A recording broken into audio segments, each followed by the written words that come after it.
Hello, everybody. Thank you so much for being here. It's the magical time of 5 minutes after 4 when plays start, or 5 minutes after the hour. And welcome to this special performance of Twelfth Night by the Young Shakespeare Players. I have many people to thank, but I'll mention the English department and the Division of Arts and Humanities and all the people in those areas, as well as the theater department and the audiovisual room that have helped us out to make this possible. And special thanks to Jacob Logan-Bear, who's the theater manager at YSP and who's going to be running the lights. And Elliot Puckett, the director of this production, who will be over there doing sound. And most of all to Richard and Anne DiPrima, who have made YSP the glorious thing it is over the last 38 years. They founded, Richard founded the Young Shakespeare Players, and Anne joined him a few years later as co-director and creator of all the amazing costumes you'll see. Before I introduce the show and the company a little bit, I will be brief, I promise. A few notes. First, please turn off, or at the very least silence your cell phones, and please don't use any device with a screen on it during the show. The light from screens is very distracting to the audience and also to the actors, so that's very appreciated. There's also, the show is being videotaped, but we ask for no photographs or recordings to be made for the same reason. That's not my sound effect. Okay, there will be two precisely 15-minute intermissions during the show, and there is a cafe upstairs where you can get food and drink, though sadly no cakes and ale. At the end of the show, the cast will assemble and sing a medley of songs from the show, so you're prepared for this. And the songs are in the program, and you're welcome to join in the songs, please do. And don't be surprised why they're lingering after they get to hear one more song.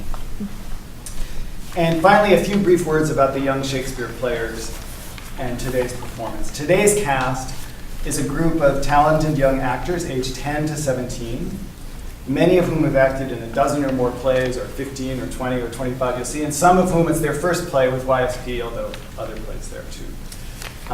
And these actors are drawn, they've never done the play in this configuration. They're drawn from the 4 casts that did 8 performances over the summer. And these actors were willing to come back 6 weeks later and rehearse again and prepare to do the show again for us, for which we are really grateful. The Young Shakespeare Players was founded in 1980 by Richard DiPrima and has been co-directed by Richard and Anne DiPrima since the early 1980s. I have witnessed myself over the last 5 years the amazing transformative power YSP has on its young actors and its veteran actors. I have also acted there. And on the entire community that goes to the plays and that's involved in the plays, and now us here at Carthage. Bringing to life what is, as Richard DiPrima often says, what is best in the human spirit. Over the last 38 years, the Young Shakespeare Players have presented, as I said, what is best in the human spirits and is also funniest and most tragic and most beautiful, all the things you'll find in the play today, in more than 200 major productions of classical theater in Madison, Wisconsin, Chicago, New England, and now Kenosha, in which many hundreds of casts, thousands of young actors have performed uncut the works of Shakespeare. At YSP, and this is a special thing about YSP, everyone who wants to participate is given a part, a significant and important part, without audition or rejection. Guided by the explanations and line readings recorded for each part, for now 20 Shakespeare plays by Richard DiPrima, and the glorious costumes created by Anne DiPrima for each show, along with her apprentices. These young actors fully inhabit Shakespeare's characters, as you'll see. Richard and Anne, also mentioned, decided at the founding of YSP that no young person would be precluded from doing this important work for financial reasons, and the YSP Scholarship Fund has made good on that decision over the years, and so the program is available to everyone regardless of ability to pay. We do have a tip jar at the door if you care to make a donation to YSP. You can also become a member of YSP at ysp.org. On a final note, and this is especially for Carthage students, if you find yourselves inspired by today's performance, students, faculty, community members, the English Players, a group inspired by the Young Shakespeare Players, was started by Professors Maria Carrick and Allison Kiesel and myself last year. and we performed scenes from Midsummer Night's Dream, Macbeth, listened to the tapes that Richard had made, and just had the most wonderful time acting and rehearsing together. So if you're interested, talk to me, or talk to one of the other people involved, and join us in that practice. And now, without further ado, Twelfth Night, or What You Will.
Surfeiting the appetite may sicken and so die.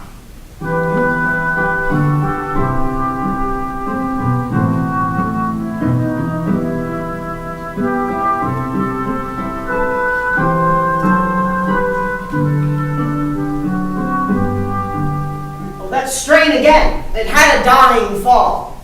Oh, it came o'er my ear like the sweet sound that breathes upon a bank of violets, stealing and giving odor.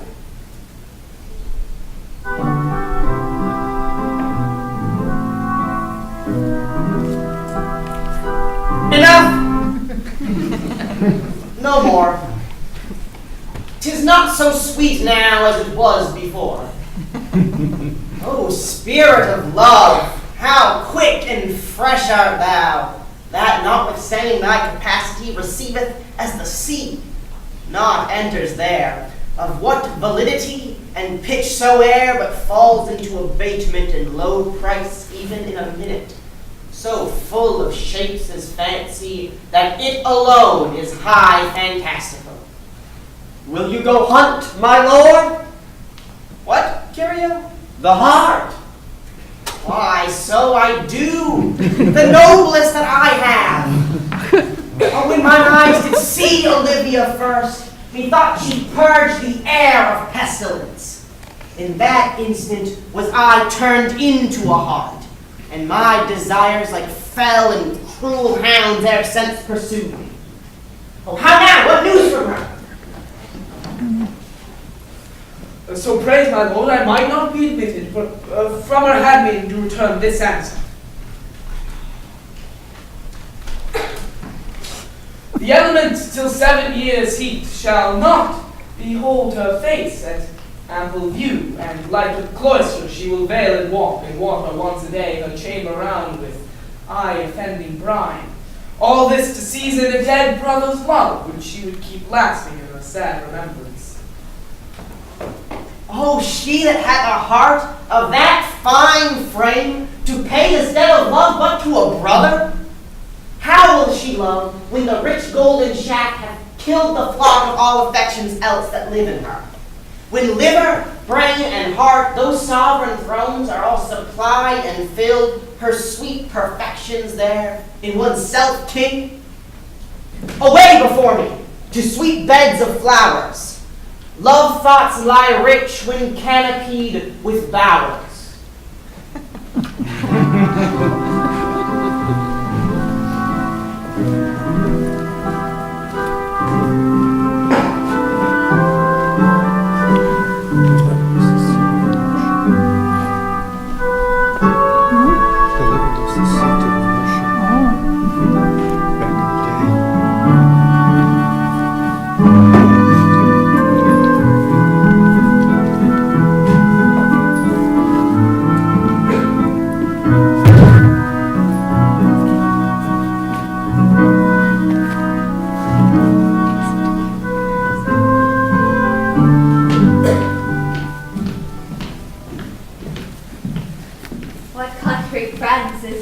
This is Illyria, lady. And what should I do in Illyria? My brother, he is in Elysium. Perchance he is not drowned. What think you, sailors? It is perchance that you yourself were saved. My poor brother, and so perchance may he be. True, madam. And to comfort you with chance, assure yourself. After our ship did split, when you and the poor number saved with you hung in our driving boat, I saw your brother, most provident and peril, bind himself, courage and hope, both teaching him the practice, for a strong mast that lived upon the sea, where, like Orion on a dolphin's back, I saw him hold acquaintance with the waves, so long as I could see. For saying so, there's gold, but mine own escape unfolds, and my hope whereto thy speech serves for authority the like of him. No snow this country. Ay, madam, well, if I was bred and born not 3 hours' travel from this very place. Who governs here? A noble duke, in nature as in name. What is the name? Orsino. Orsino. I have heard my father name him. He was a bachelor then. And so is now, or was so very late.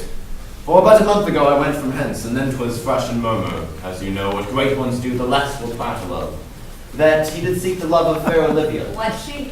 A virtuous maid, the daughter of a count who died some 12 months hence, and leaving her in the protection of his son, her brother, who shortly also died, for whose dear sake, they say she hath abjured the company in sight of men. Oh, that I served that lady, and might not be delivered to the world till I had made thine own occasion mellow what my estate is. That were hard to compass, because she will admit no kind of suit, no, not the duke's.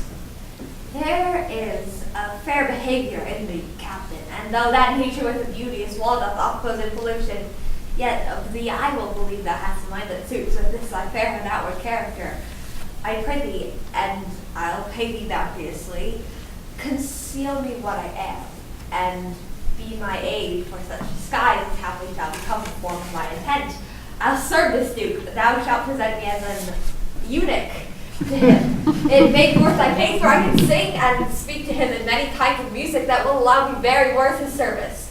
What else may happen time I will commit, only shade thou thy silence to my wit. Be you his eunuch, and your mute I'll be. When my tongue blams, then let mine eyes not see. I thank thee, leave me out.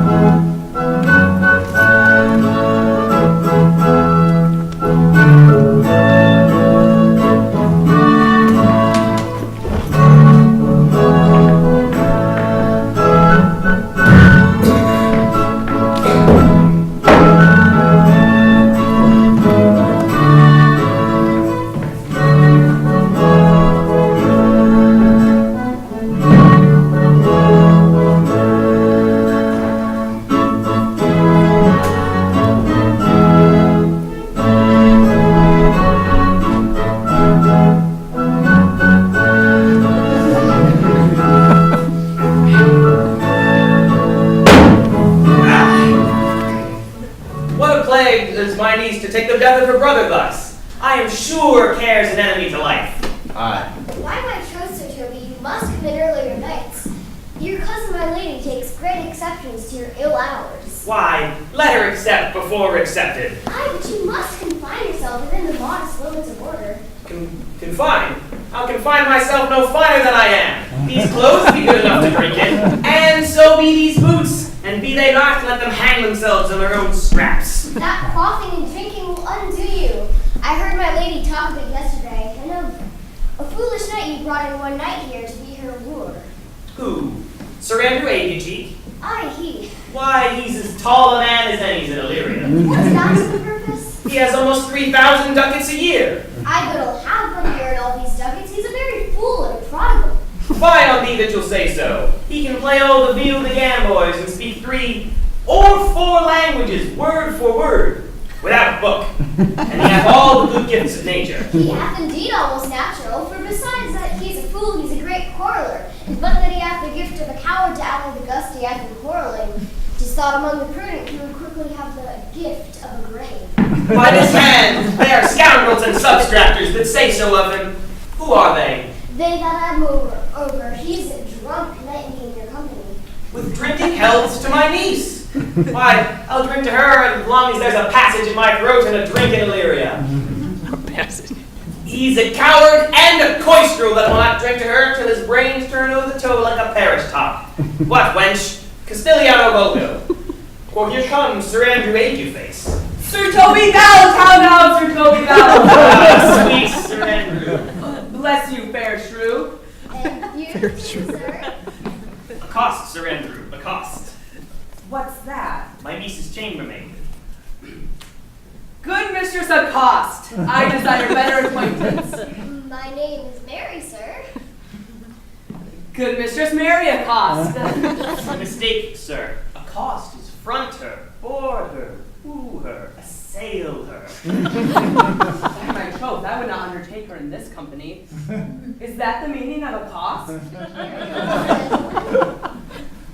Now that part so night that I might never draw sword again. And you part so, mistress, I might never draw sword again. Fair lady, do you think you have fools in hand? Sir, I have you not by the hand. Oh, marry, but you shall have. And here is my hand. Pray, bring your hand to the buttery bar and let it drink. What for, sweetheart? What's your metaphor? It's dry, sir. Why, I think so. I'm not such an ass, but I can keep my hand dry. But what's your jest? I like this, sir. Are you full of them? I, sir, I have them at my fingers' ends. Mary, now I let go your hand. I am there. Oh, nice.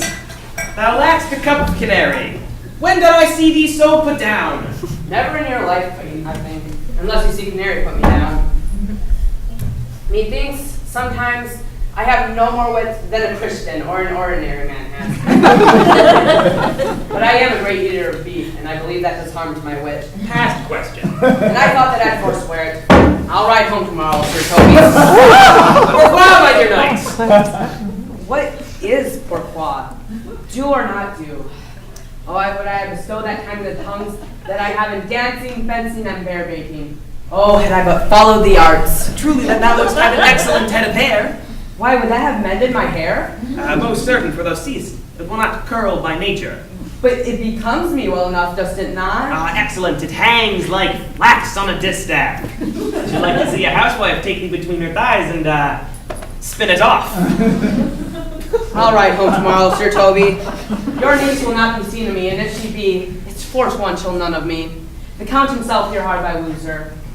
She'll none of the Count. She'll not marry above her degree in estate, wit, nor years. I've heard her swear it. Tut, there's life in it, man. I'll stay a month longer. I am a fellow to the strangest mind in the world. I delight in masks and revels, sometimes altogether. What is I excellence in these kickshaws, knight? Faith, I can cut a caper. And I can cut the mutton to it. And I think I have the back trick simply as strong as any man in Illyria. Wherefore are these things hid? Wherefore are these gifts a curtain to them? Are they like to take dust like Mistress Mall's picture? Why dost thou not go to church in a galliard and come home in a coranto? My very walk should be a merry jig. I would not so much as make water, but in a syncopace.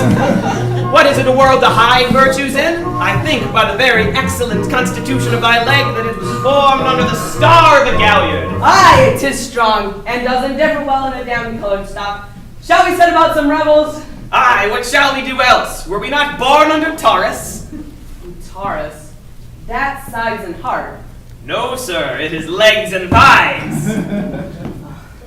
Let me see the caper. Ha! Higher! Excellent! Ha-ha!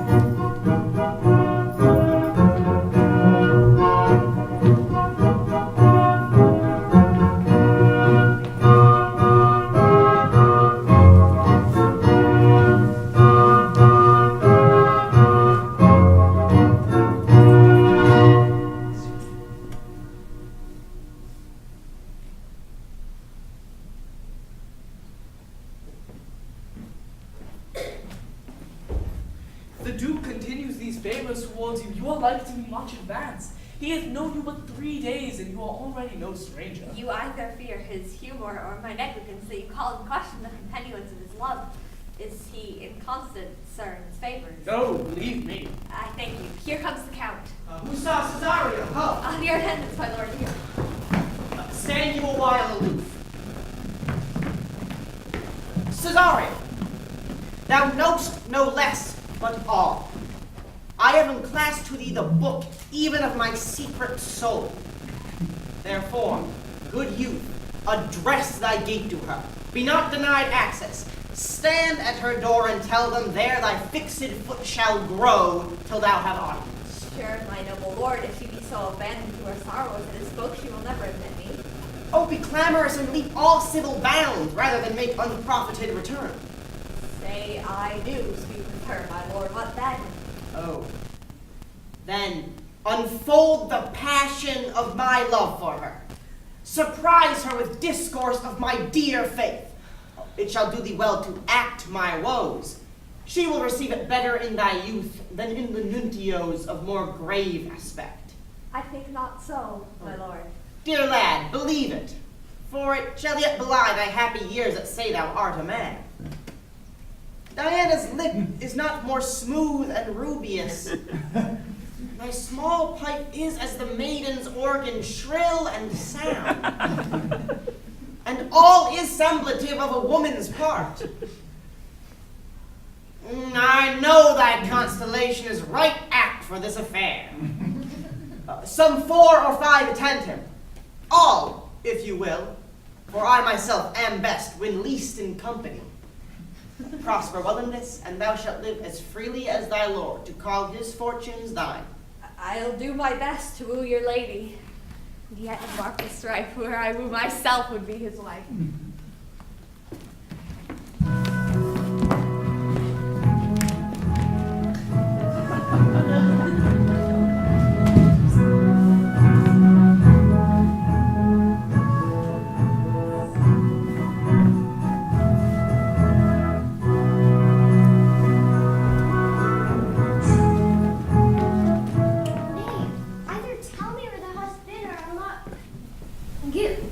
Open my lips so wide as a bristle may enter and waive thy excuse.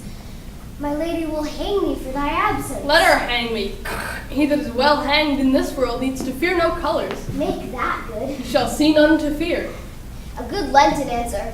I can tell thee where that saying was born of I fear no colors. Where, good Mistress Mary? In the wars, and that made you be bold to say in your foolery. Well, God give them wisdom that have it, and those that are fools, let them use their talents. Yet you will be hanged for being so long absent, or to be turned away. Is that not as good as a hanging to you? Many a good hanging prevents a bad marriage. And for turning away, let summer bear it out. You are resolute then? Not so neither, but I am resolved on 2 points. That if one break, the other shall hold her. If both break, a Gascon's fall. Act in good faith, very apt. Well, go thy way. If Sir Toby would leave drinking, thou art as witty a piece of Eve's flesh as any in Illyria. Peace, you rogue, no more of that. Here comes my lady. Make your excuse wisely, your best. Wit and be thy will, put me into good fooling. Those wits that think they have thee, do very oft prove fools. And I that am sure I lack thee, may pass for a wise man. But what says Quinapolus? Better a witty fool than a foolish wit. God bless thee, lady. Take the fool away. Do you not hear, fellows? Take away the lady. Go to, you're a dry fool. I'll know more of you. Besides, you grow dishonest. 2 faults, Madonna, that drink and good counsel will amend.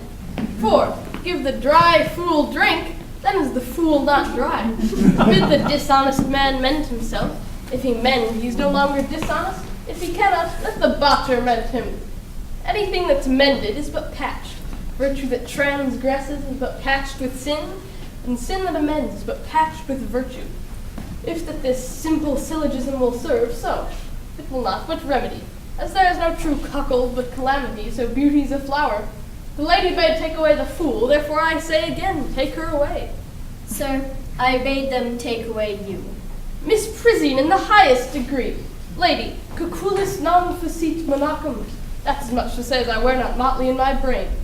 Good Madonna, give me leave to prove you a fool.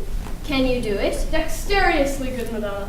Make your proof. I must catechize you for it, Madonna. Good my mouse of virtue answer me. Well, sir, for want of other idleness, I'll bide your proof. Good Madonna, why mournest thou? Good fool, for my brother's death. I think his soul is in hell, Madonna. I know his soul is in heaven, The fool. more fool, Madonna, to mourn for your brother's soul being in heaven. Take away the fool, gentlemen. What think you of this fool, Malvolio? Doth he not mend? Yes. And shall do till the pangs of death shake him. Infirmity that decays the wise doth ever make the better fool. God send you, sir, a speedy infirmity, for the better increasing your folly. Sir Toby will be sworn that I am no fox, but he will not pass his word for 2 pence that you are no fool. How say you to that, Malvolio? I marvel that your ladyship takes delight in such a barren rascal. I saw him put down the other day with an ordinary fool that had no more brain than a stone. Look you now, he's out of his guard already. Unless you laugh and minister occasion to him, he's gagged. I protest I take these wise men who crow at these set kind of fools no better than the fools zanies. Oh, you are sick of self-love, Malvolio, and taste with a distempered appetite. To be generous, guiltless, and of free disposition is to take those things for bird bolts that you deem cannon bullets. There is no slander in an avowed fool, though he do nothing but rail, nor no railing in a known discreet man, though he do nothing but reprove. Now Mercury endue thee with leasing, for thou speakest well of fools. Madam, there is at the gate a young gentleman much desires to speak with you. From the Count Orsino, is it? I know not, madam. 'Tis a fair young man and well attended. Who of my people hold him in delay? Sir Toby, madam, your kinsman. Oh, fetch him off, I pray you. He speaks nothing but madman. Fie on him. But go you, Malvolio. If it be a suit from the Count, I am sick, or not at home. What you will to dismiss it.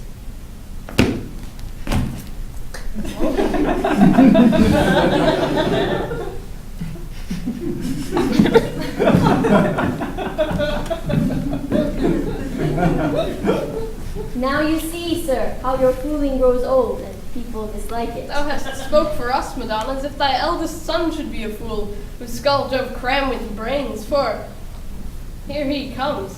One of thy kin has a most weak pia mater. By mine honor, half drunk. What is he at the gate, cousin? A gentleman. A gentleman. What gentleman? A gentleman. A plague on these pickle herring. How now, sire? Sir Toby! Cousin! How have you come so early by this lethargy? Lechery! I defy lechery. There's one at the gate. Aye, Mary, what is he? Let him be the devil, and he will. But there's the unknown. It's all one. What's a drunken man like, fool? Like a drowned man, a fool, and a madman. One draught above heat makes him a fool, the second mads him, and the third drowns him. Go thou and seek the crowner, and let him sit in my cause, for he's in the 3rd degree of drink. He is drowned. Go look after him. He is but mad yet, Madonna, and the fool shall look to the madman.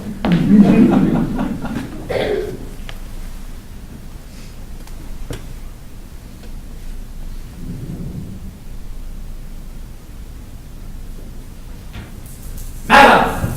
Yonder, young fellow, swears he will speak with you. I told him you were sick. He takes on him to understand so much, and therefore comes to speak with you. I told him you were asleep. He takes on him to understand so much, and therefore comes to speak with you. What is to be said to him, lady? He's fortified against any denial. Tell him he shall not speak with me. Has been told so. He says that he'll stand at your door like a sheriff's post and be the supporter to a bench. But he'll speak with you. What kind of man is he? Why, of mankind. What manner of man? A very ill manner. Could speak with you will you or no? Of what personage and years is he? Not yet old enough for a man, nor young enough for a boy. As he squashes before 'tis a peas cod, or a codling which is almost an apple. 'Tis with him in standing water between boy and man. He's very well favored. He speaks very shrewishly. One would think his mother's milk were scarce out of him. Let him approach. Call in my gentlewoman. Gentlewoman! My lady calls!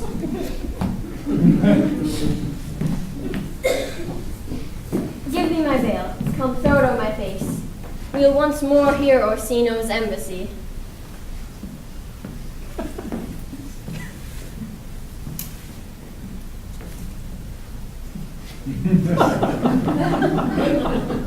The honorable lady of the house, which is she? Speak to me, I shall answer for her. Most radiant, exquisite, and unmatchable beauty. I pray you tell me if you be the lady of the house, for I never saw her. I would be loath to cast away my speech, for besides that it is excellently well penned, I have taken great pains to con it good beauties, let me to say no scorn. I am very comfortable, even to the least sinister usage. Whence came you, sir? I can say little more than I have studied, and that question's out of my part. Good gentle one, give me modest assurance if you be the lady of the house, and I may proceed in my speech. Are you a comedian? No, I'm profound art, and yet by the very fangs and mouths I swear I am not what I play. Are you the lady of the house? If I do not usurp myself, I am. Most certain, if you are she, you do usurp yourself, for what is yours to bestow is not yours to reserve. But this is from my commission. I will honor my speech with your praise, and then show you the heart of my message. Come to what is important in it. I forgive you the praise. Alas, I have taken great pains to study it, and 'tis poetical. It is the more like to be feigned. I pray you, keep it in. I heard you were saucy at my gates, and allowed your approach rather to wonder at you than to hear you. If you be but mad, be gone. If you have reason, be brief. 'Tis not that time of moon with me to make one in so skipping a dialogue. Will you hoist sail, sir? Here lies your way. No, good swabber. I am to hold here a little longer, some mollification for your giant, sweet lady. Tell me your mind. I am a messenger. Sure, you have some hideous matter to deliver when the courtesy of it is so fearful. Speak your office.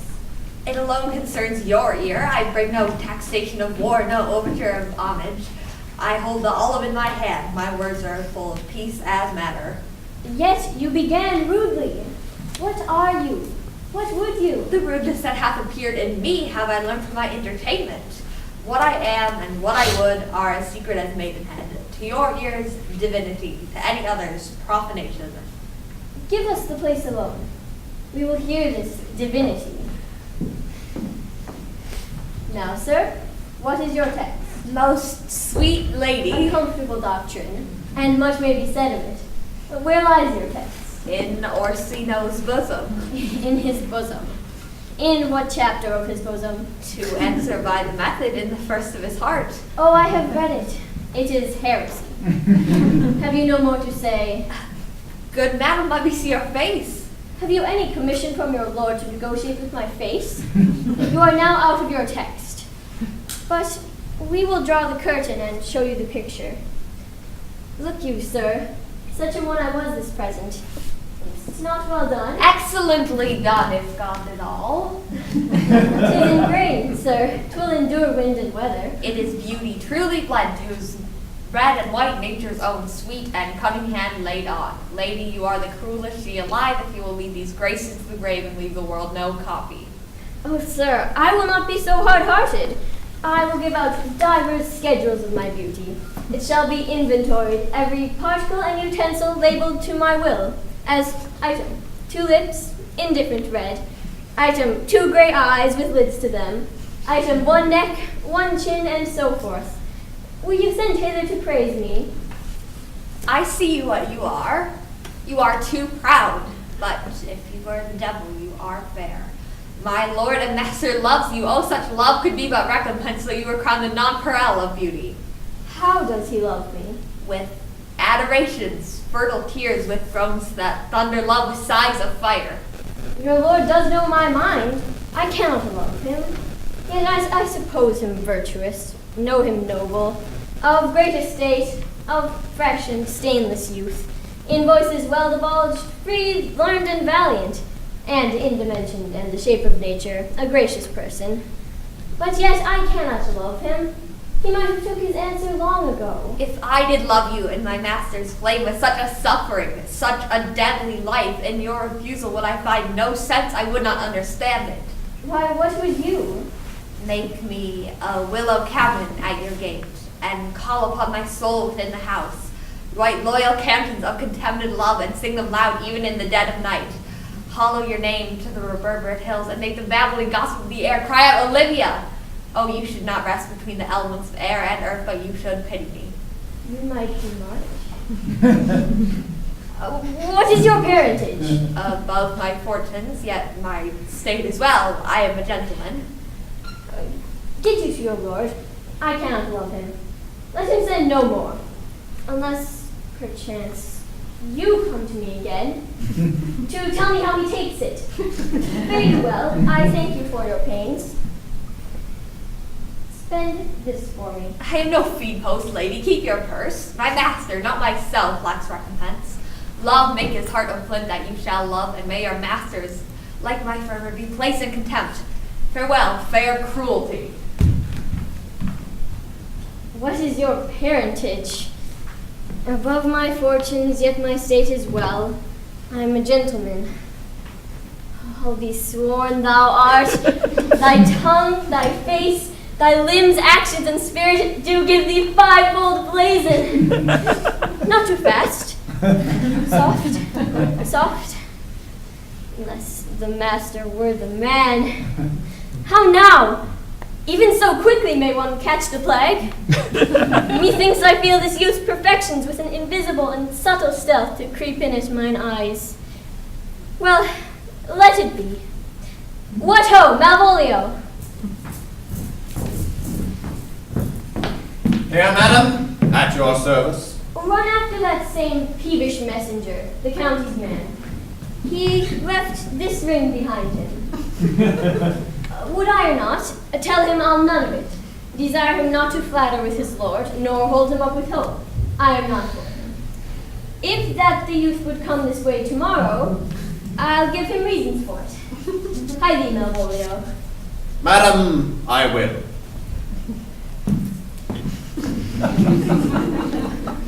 I do I know not what, and fear to find mine eye too great a flatterer for my mind. Fate, show thy force. Ourselves we do not owe. What is decreed must be, and be this so.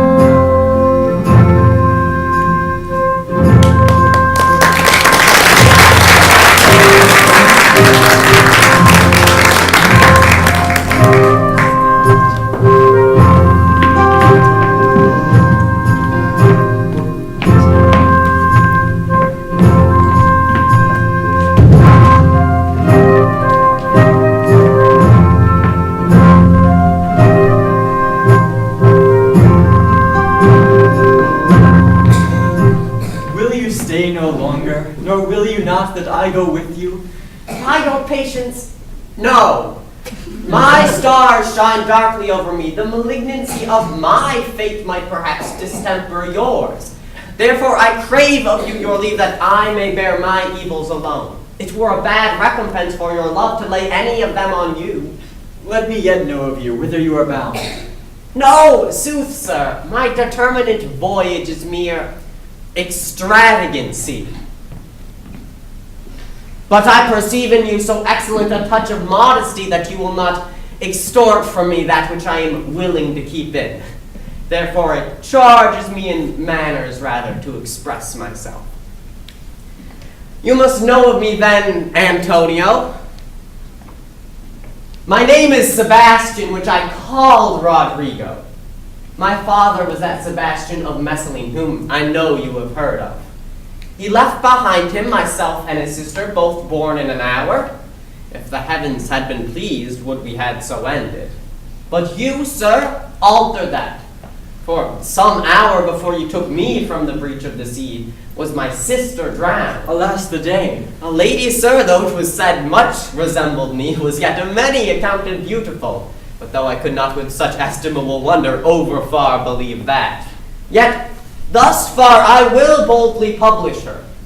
She bore a mind that envy could not but call fair. She is drowned already, sir, with salt water, though I seem to drown her remembrance again with more. Pardon me, sir, your bad entertainment. Oh, good Antonio, forgive me your trouble. If you will not murder me for my love, let me be your servant. If you will not undo what you have done, that is, kill him whom you have recovered, desire it not. Fare you well at once. My bosom is full of kindness, and I am yet so near the manners of my mother that upon the least occasion more, mine eyes will tell tales of me. I am bound to the Count Orsino's court. Farewell. The gentleness of all the gods go with thee. I have many enemies in Orsino's court, else would I very shortly see thee there. Oh, but come what may, I do adore thee so. The danger shall seem sport, and I will go.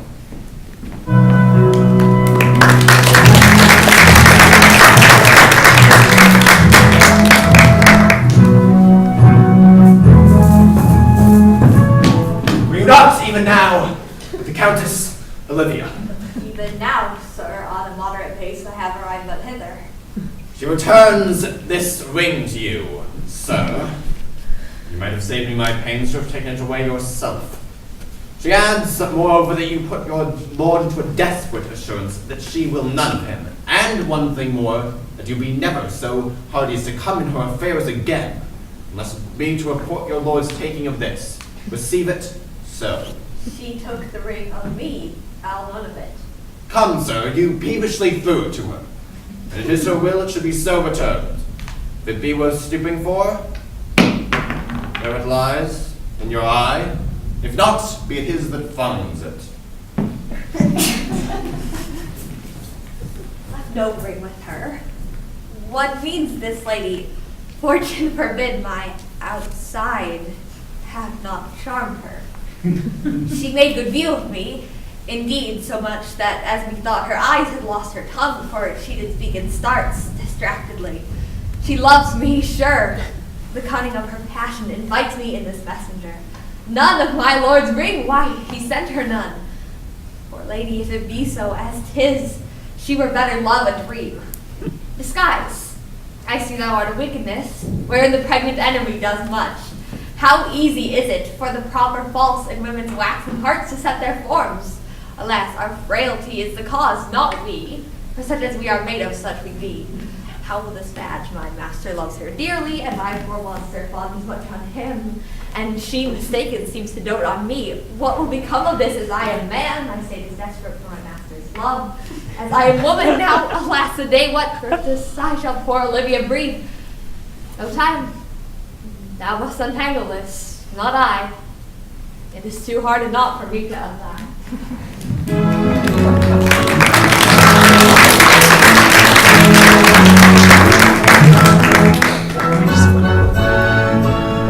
We beg your indulgence for a brief intermission.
He was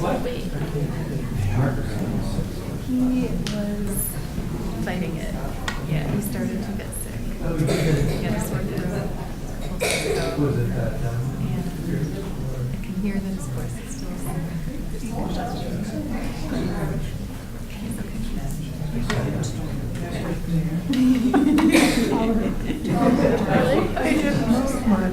I saw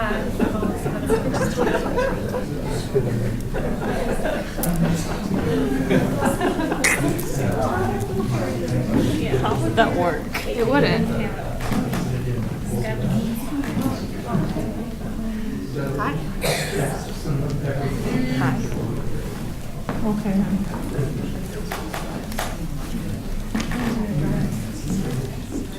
Oh, I was okay.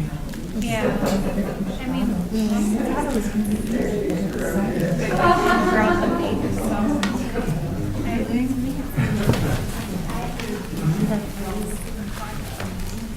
we should have left a little earlier. Oh, at the end was a lot less.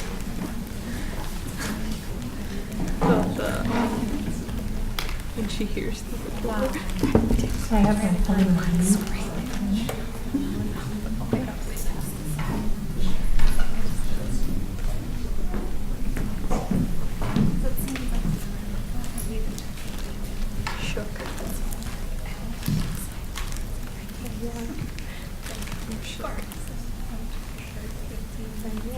So much time. Shut up. He's exactly. We have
going to find out where you were.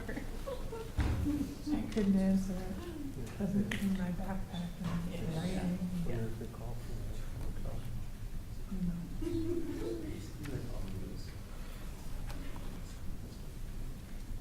This happened here was against the program corporation. She did one of them. And very good. Their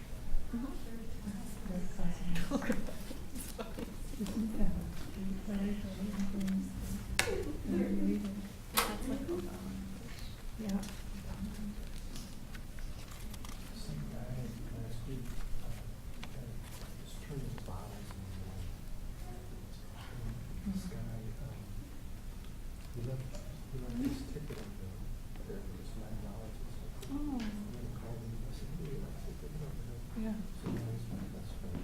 His son was able to, this is guy on TV, this is legendary. Yeah, every day.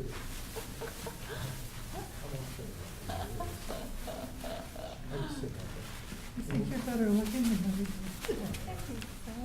Although I can't really picture him. Yeah. His son was in definitely not a voice.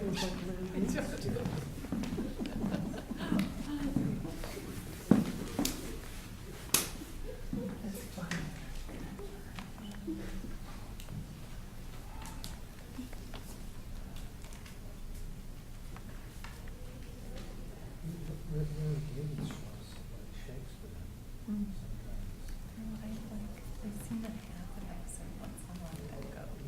Rick likes it. We tried to show him reading.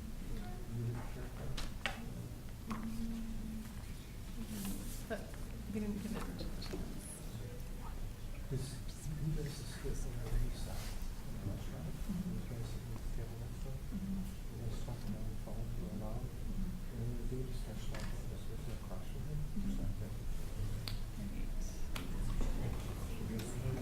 No, but I've done it. He's talking a lot of things.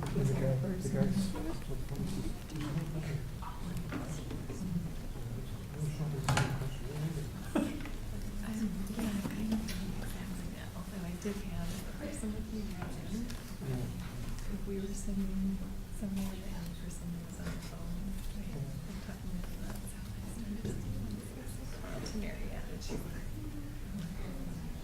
And then like the person who found out it went way down.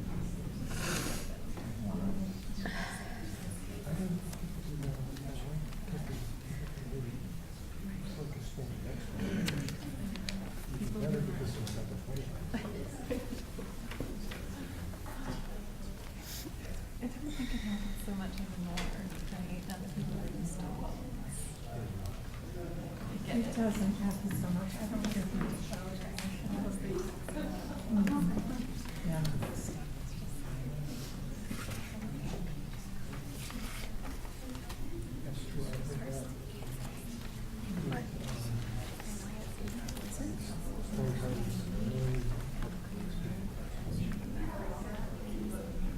It's still early. And I think they also don't shout into their phones. Okay.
What did you just say?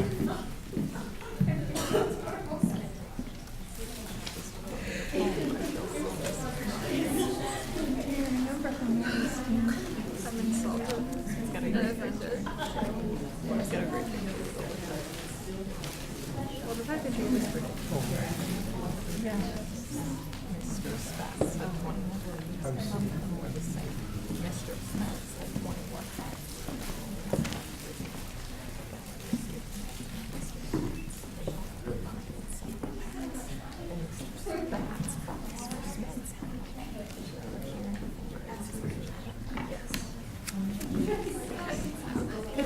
The name sounded the same. We were whispering them, so I was confused. Yes. Very much.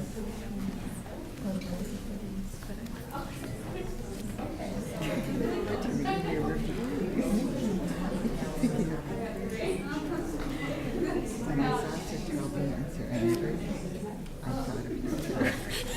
Did you think of that?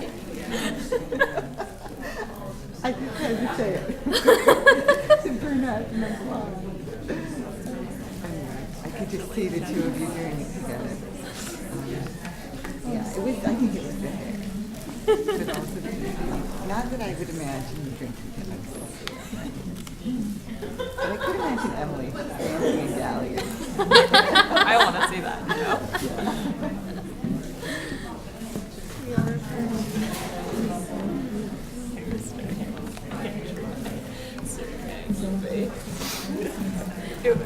It's fine. Thanks. I'm gonna view this the same. Because she's You got nice hair. Thanks. I can also dance.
Sir Andrew.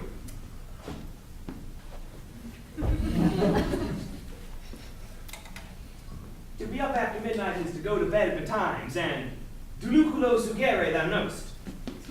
By my troth, I know not. But I know to be up late is to be up late. A false conclusion! I hate it as an unfilled can. To be up after midnight and to go to bed then is to go to bed early, so that to go to bed after midnight is to go to bed betimes. Does not our life consist of the four elements? Faith, so they say, but I think it rather consists of eating and drinking. Aye! Let us therefore eat and drink! Here comes the fool of faith. How now, my hearts, did you never see the picture of we three? Welcome, ass. Now let's have a catch. By my troth, the fool has an excellent rest. I would rather than 40 shillings I had such a leg, and so sweet a breath to sing as the fool has. In sooth, thou wast in very gracious fooling last night, when thou spokest of a pigrometus of the Bathians passing the equinoctial of a Quubus. 'Twas very good of faith. I sent thee 6 for thy leman, hast it? I did impeticos thy gratitude, for Malvolio's nose is no whipstock, my lady has a white hand, and the myrmidons are no bottle ale houses. Excellent. Why, this is the best fooling when all is done. Now a song. Come, there's 6 in it for you, and now let's have a song. There's a tester of me too. If one night give Would up... you have a love song or a song of good life? A love song, a love song. Aye, I care not for good life.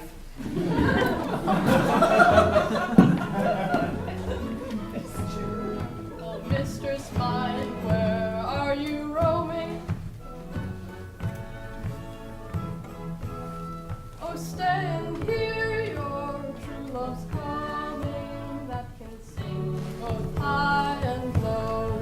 Tread no further, pretty sweeting, journeys end in lovers meeting, every wise man's son doth know. Good, faith. Good. What is love is not hereafter. Present mirth at present laughter. Present mirth at present laughter. But to come is still unsure. In delay there lies no plenty. Then come and kiss me, sweet and 20. Youth's a star will not endure. Youth's a star will not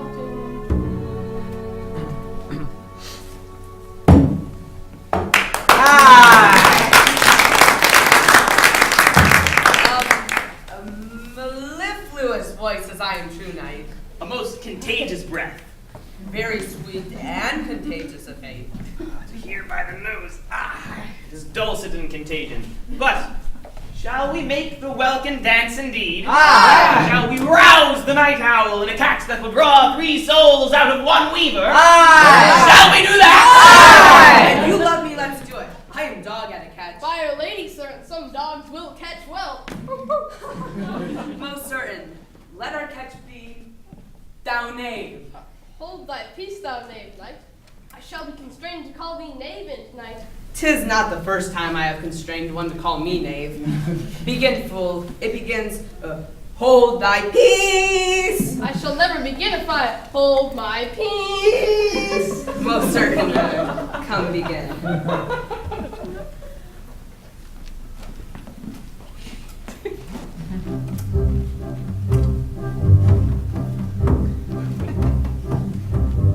Hold thy peace, and I pray thee hold thy peace, thou Hold knave. thy peace, I pray thee, hold thy peace, thou knave, thou knave. Hold thy peace, I pray thee hold thy peace, thou knave. Hold thy peace, I pray thee, hold thy peace, thou knave, thou knave. Hold thy peace, I pray thee hold thy peace, thou knave. Hold thy peace, I pray thee, hold thy peace, thou Hold thy peace, thou knave.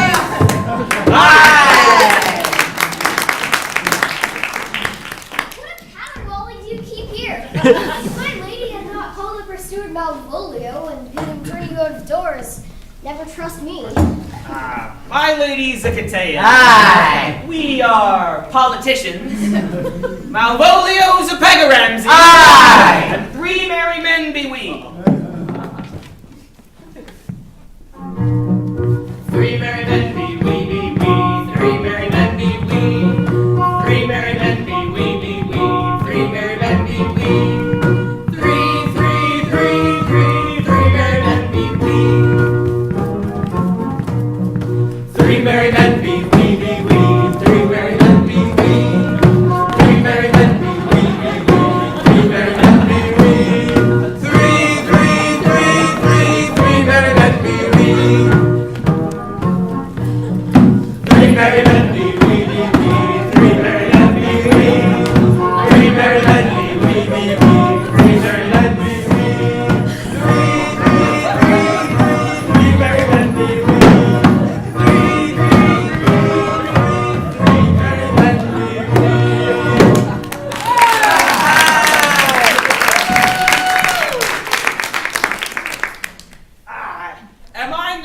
consanguineous? Am I not of her blood? Tilly Valley. Lady? There dwelt a man in Babylon. Lady, lady,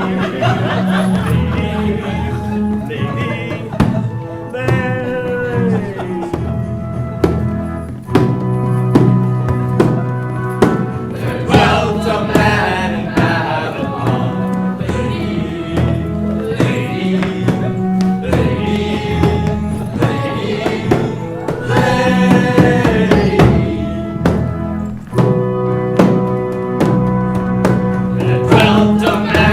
Babylon.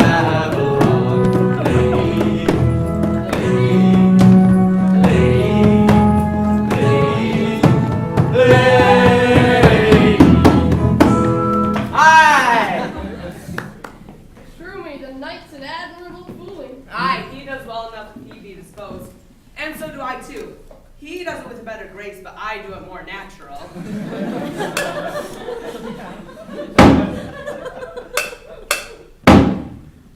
Oh, the 12th day of December.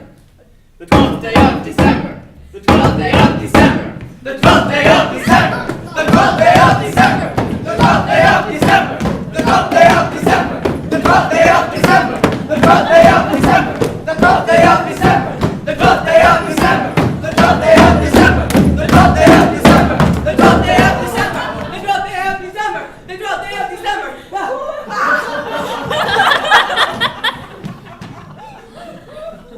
My masters, are you mad? Or what are you? Have you no wit, manners, nor honesty, but to gamble like tinkers at this time of night? Do ye make an ale house of my lady's house? Ye swing out your hosier's catches, without any mitigation or remorse of voice.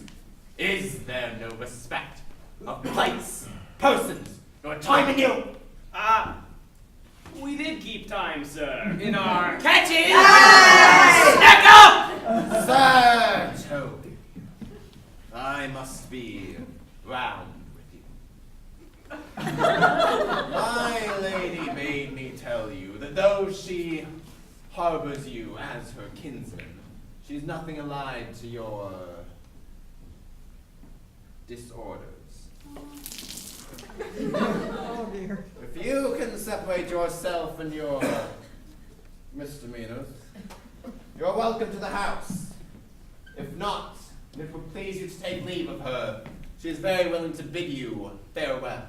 Farewell, dear heart, for I must needs be gone. Naked Sir Toby. His eyes do show his days are almost done. It's even. But I shall never die. Sir Toby, there you lie. Credit to you. Shall I bid him go? What if you do? Shall I bid him go and spare not? Oh, no, you dare not.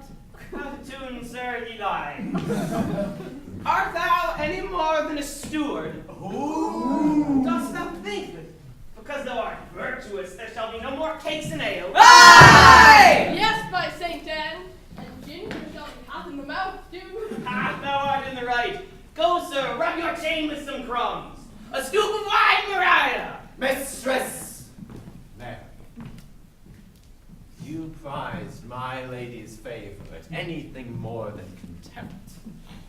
You would not give means to this uncivil rule. She shall know it. By this hand!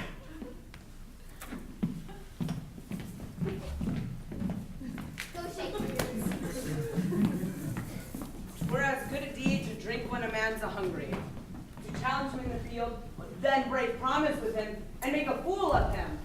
Do it, knight. I'll write thee a challenge, or I'll deliver thy indignation to him by word of mouth. Sweet Sir Toby, be patient for a night, since the youth of the council is today with my lady, she's much out of quiet. For Monsieur Malvolio, let me alone with him. If I do not gull him into a nay word or make him a common recreation, do not think I have wound enough to lie straight in my bed. I know I can do it. Possess us, tell us something of him. Marry, sir, sometimes he is a kind of Puritan. Oh, if I thought that, I'd beat him like a dog. What? For being a Puritan? My exquisite reason, dear knight. I have no exquisite reason for it, but I have reason good enough. The devil of Puritan that he is, or anything constantly but a time pleaser, an affectionate ass that calms state without book and utters it by great source. The best persuaded of himself, so crammed as he thinks with excellencies, that it is his grounds of faith that all that look on him love him, and on that vice of him will my revenge find notable cause to work. What wilt thou do?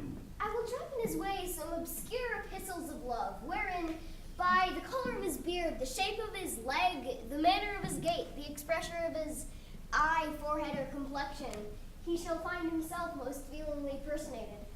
I can write very like my lady or niece. On a forgotten matter, we can hardly make distinction of our hands. Excellent. I smell a device. I have to my nose, too.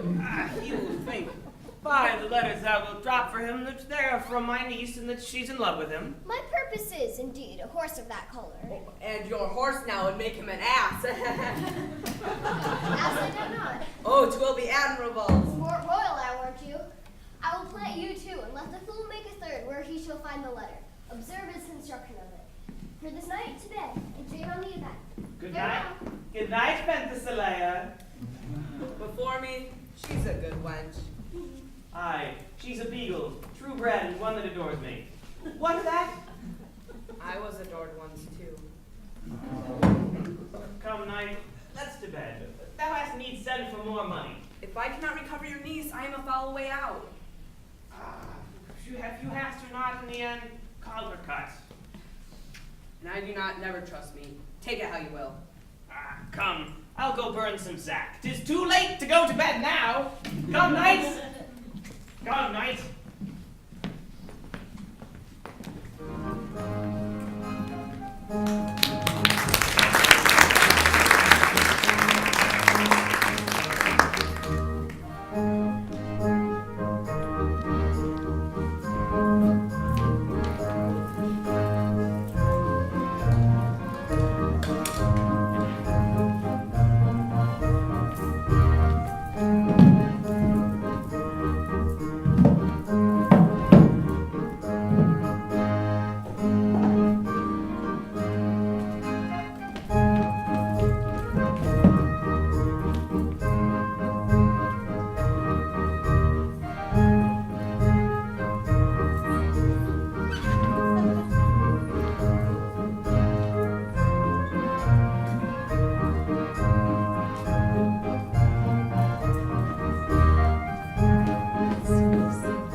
some music.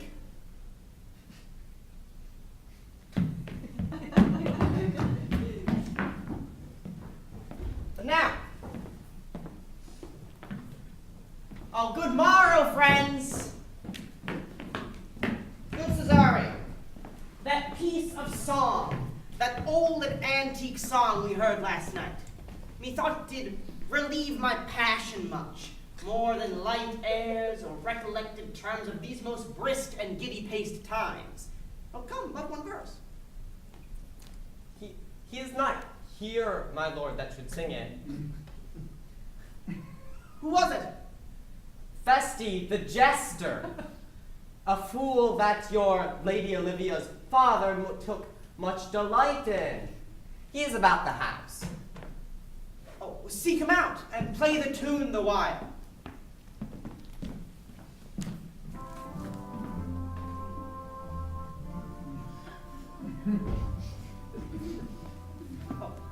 Come hither, boy. If ever thou thou shalt love, in the sweet pangs of it, remember me. For such as I am, all true lovers are, unstayed and skittish in all motions else, save in the constant image of the creature that is beloved. How dost thou like this tune? It gives a very echo to the scene where love is thrown. Thou dost speak masterly. My life upon it. Though young thou art, thine eye hath stayed upon some favor that it loves. Hath it not, boy? A little. By your favor. Oh, what kind of woman is it? Of your complexion. She is not worth thee then. What years of faith? About your years, my lord. Too old, by heaven. Let still the woman take an elder than herself. So wears she to him, so sways she level in her husband's heart. For boy, however we do praise ourselves, our fancies are more giddy and unfirm, more longing, wavering, sooner lost and worn than women's are. I think it well, my lord. Then let thy love be younger than thyself, for thy affection cannot hold the bent. For women are as roses, whose fair flower being once displayed, doth fall that very hour. And so they are, alas, so they are so to die even when they to perfection grow. Oh, good fellow! That song we had last night. Mark it, Cesario. It is old and plain. The spinsters and the knitters in the sun, and the free maids that weave their threads with bone do use to sing it. It is silly sooth, and dallies with the innocence of love, like the old age. Are you ready, sir? Aye, prithee, sing.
time or another.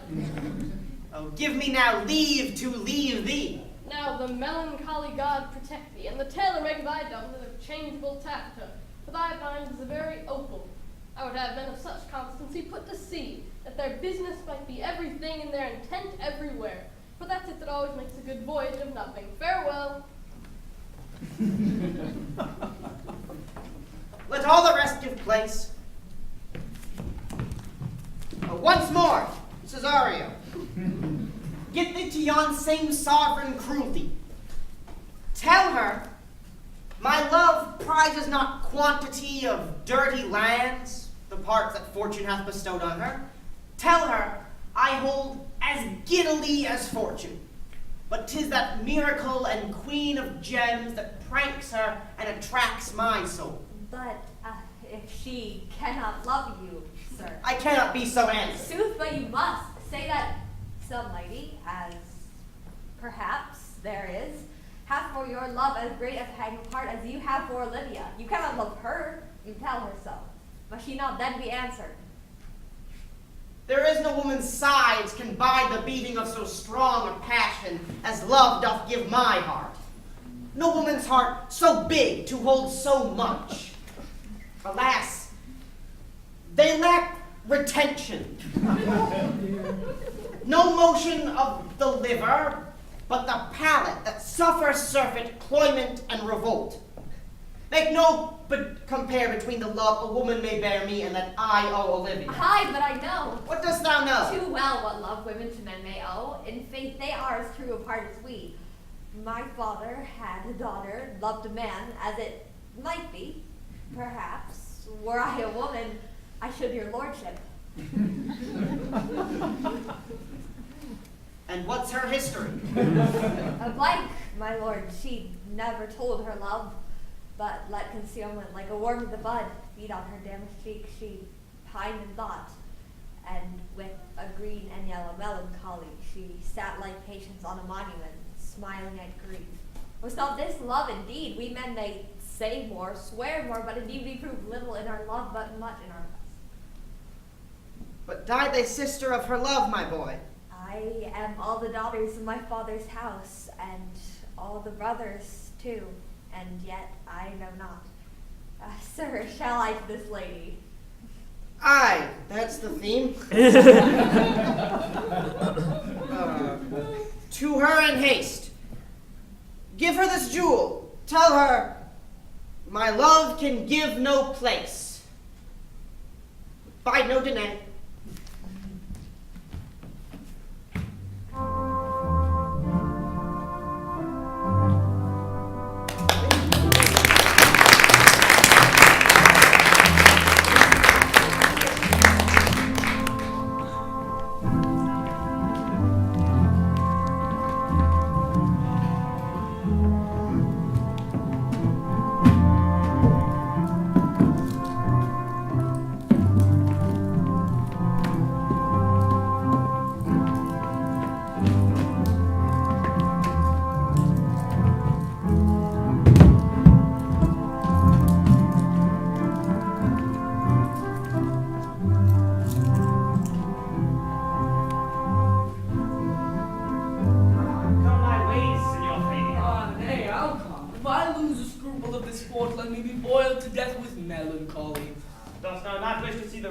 Sheep buyer come by some notable shame. I would exult, man. You know he brought me out of favor with my lady about a bear baiting here. Ah, but to anger him, we'll have the bear again, and we shall fool him, black and blue, shall we not, Sir Andrew? And we do not his pity of our lives. Ah, here comes the little villain. How now, my men of India? Get you all three into the box tree. Malvolio's coming down this walk. He is in yonder the sun, practicing behavior to his own shadow this half hour. Observe him, for the love of mockery. For I know this letter will make a contemplative idiot of him. Close in the name of jesting. Lie thou there, for here comes the trout that must be caught with tickling.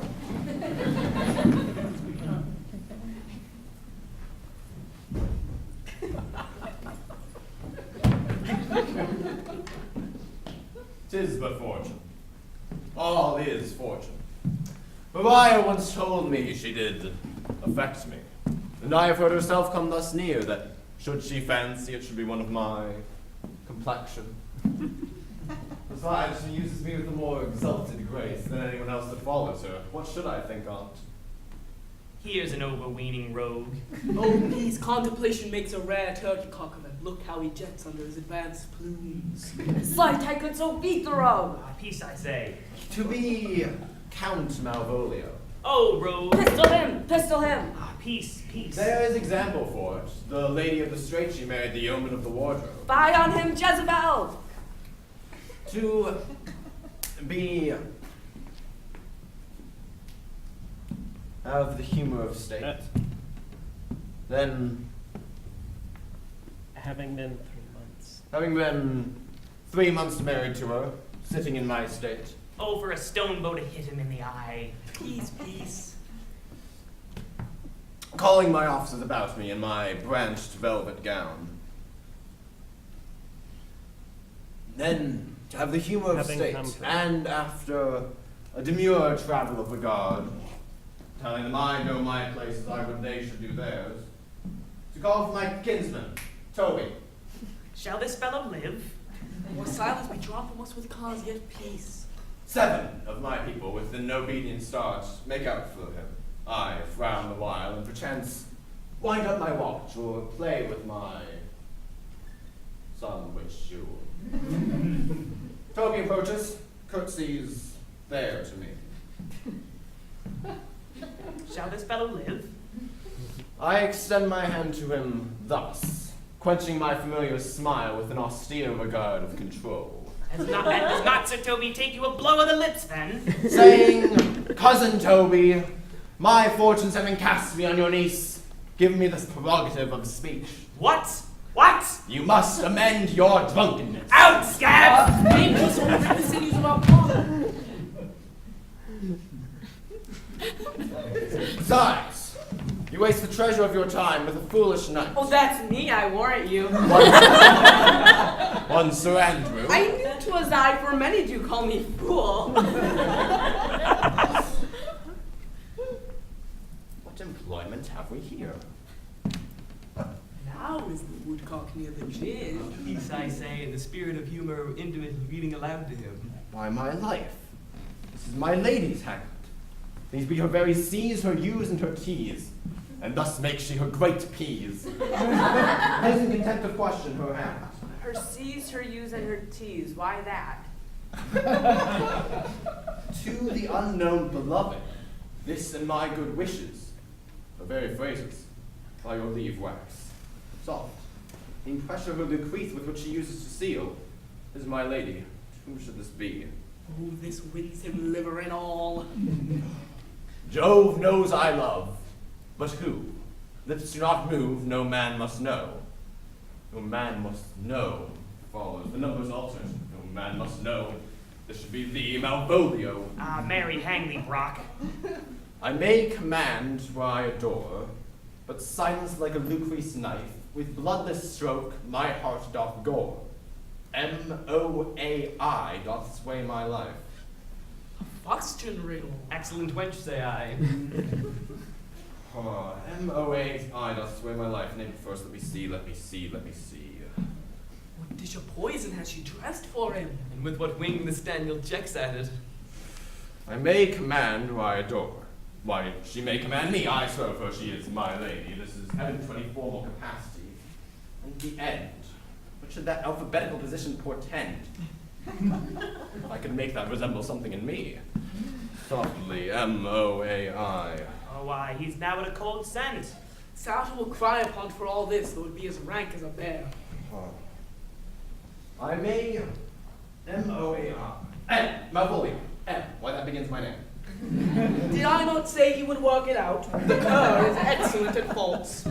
But then there's no consonancy in the sequel that suffers under probation. A should follow, but O does.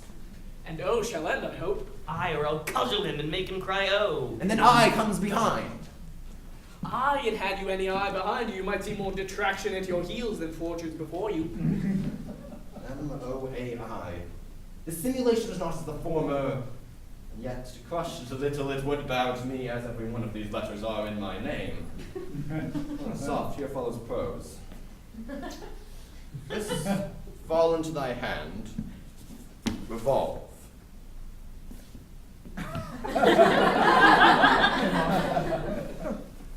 In my stars I'm above thee, but be not afraid of greatness.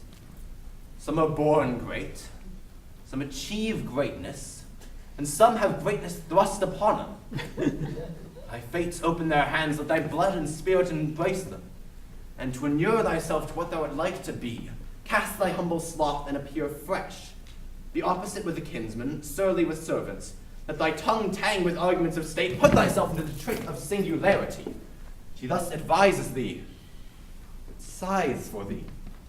Remember who commended thy yellow stockings, and wish to see thee ever cross garter. So remember, go to, thou art made if thou desirest to be so, if not, let me see thee a steward still, the fellow of someone's not worthy to touch fortune's finger. Farewell, she that would alter services with thee, the fortunate unhappy.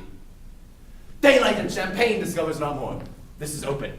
I will be proud, I will read politic offers, I will baffle Sir Toby. I will be point device, the very man. Do not thou fool myself to let imagination jade me, for every reason excites me to this, that my lady loves me. She did commend my yellow stockings of late. She did praise mine like being cross-gartered. With a kind of injunction in this, drives you to these habits of her liking. I thank my stars. I am happy. I will be strange, stout, in yellow stockings and cross-gartered, even with the swiftness of putting on. Jove and my stars be praised.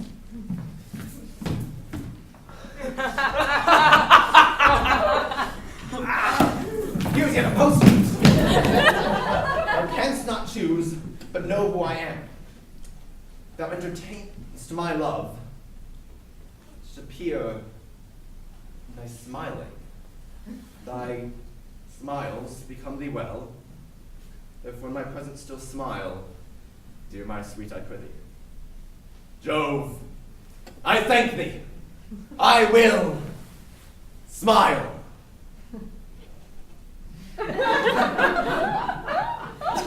I will do everything that thou wilt have me.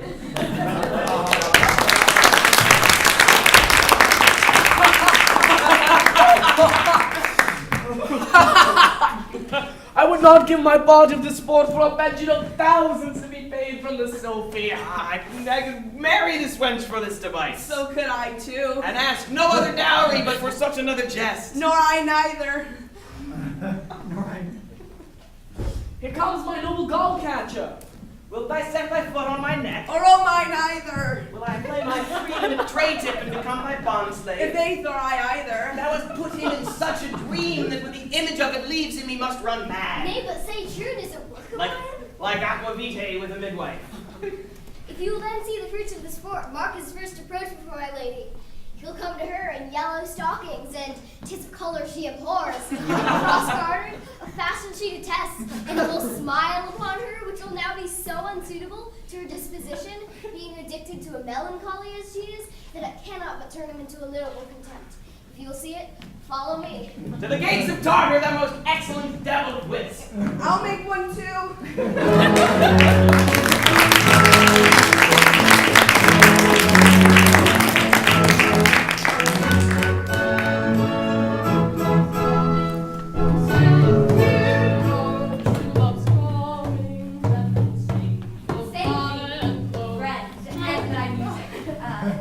Dost thou live by thy paper? No, sir. I live by the church. Art thou a churchman? No such matter, sir. I do live by the church, for I do live at my house, and my house doth stand by the church. So thou may say that king lies by a beggar, if a beggar dwell near him, or that the church stand by thy tabor, if thy tabor dwell near the church. You have said, sir. To see this age, a sentence is but a cheval glove to a good wit. how quickly the wrong side may be turned out. Nay, that's certain. They that dally nicely with words may quickly make them wanton. I would therefore my sister had no name, sir. Why, man? Why, sir, her name's a word, and to dally with that word might make my sister wanton. But indeed, words are very rascals, since bonds disgrace them. I warrant thou art a merry fellow, and cares for nothing. Not so, sir. I do care for something. But in my conscience, sir, I do not care for you, if that be to care for nothing, sir. I would it would make you invisible. Art thou not the Lady Olivia's fool? No, indeed, sir. The Lady Olivia has no folly. She will keep no fool, sir, till she be married. And fools are as like husbands as pilchards are to herons. The husband's the bigger. I saw thee late at the Count Orsino's. Foolery, sir, does walk about the orb like the sun. It shines everywhere. I would be sorry, sir, but the fool should be as oft with your master as with my mistress. I think I saw your wisdom there. Nay, and thou pass upon me all no more. Thee, hold, there's expenses for thee. Now, Jobin, his next commodity of hair, send thee a beard. By my troth, I'll tell thee, I am almost sick for one. Though I would not have it grow on my chin, it is fine lady within. Would not a pair of these have bred, sir? Yes, being kept together and put to use. I would play Lord Pandarus of Phrygia, sir, to bring a precedent to this Troilus. Understand you, sir, 'tis well begged. The matter, I hope, is not great, sir, begging but a beggar. Cressida was a beggar. My lady is within. I will conster to them whence you come. Who you are and what you would are out of my welkin. I might say element, but the word is overworn. This fellow is wise enough to play the fool, and to do that well craves a kind of wit. He must observe the mood on whom he jests, the quality of persons, and the time. Not like the haggard, check at every feather that comes before his eye. This is a practice as full of labor as the wise man's art. For folly that he wisely shows is fit, but wise men, folly fallen, quite taint their wit. Ah, gentlemen, God save you. And you, sir. Do who gone, monsieur? Et voici votre serviteur. Will you encounter the house? My niece is desirous you should enter, if your trade be to her. I am bound here, sir. I mean, she is the list of my voyage. Taste your legs, sir. Put them to motion. My legs do better understand me than I understand what you mean by bidding me taste my legs. I mean to go, sir. To enter. I will answer your gate and entrance. But we are prevented. Most excellent, accomplished lady, the heavens rain odors on you. That youth's a rare courtier. Rain odors. Well. My own matter hath no voice to your own most pregnant and vouchsafed ear. Odors, pregnant, and vouchsafed. I'll get them all three already. Let the garden door be shut, and leave me to my hearing.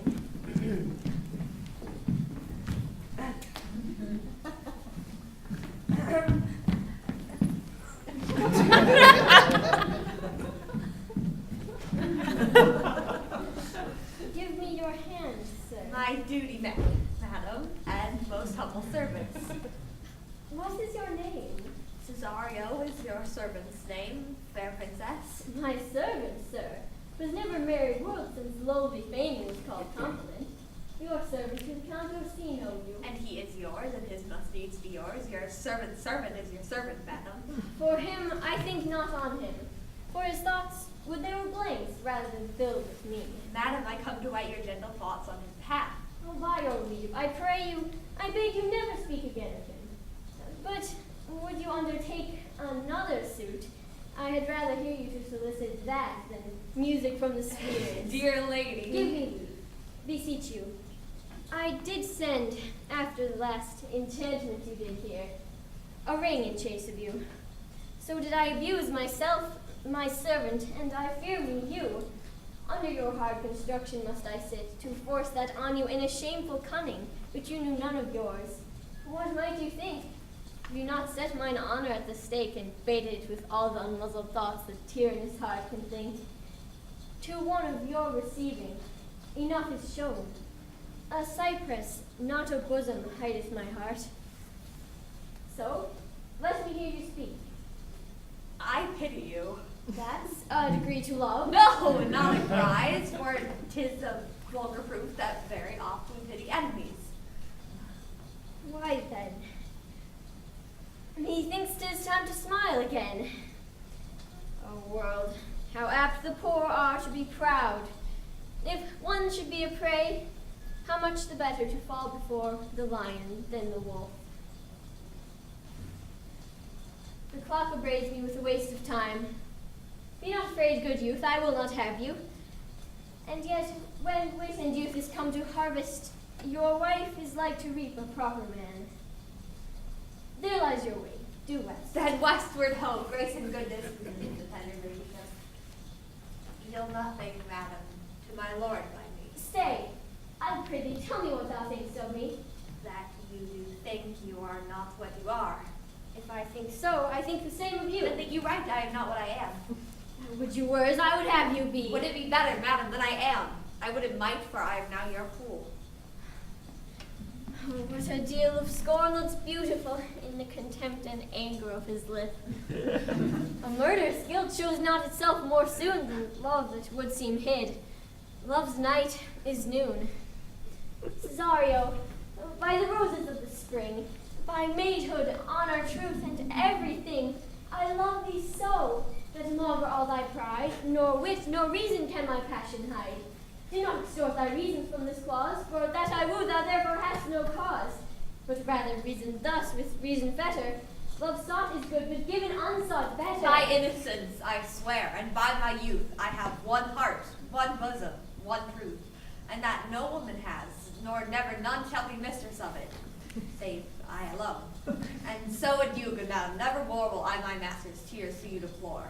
Yet come again, for thou perhaps mayst move that heart which now abhors, to like his love.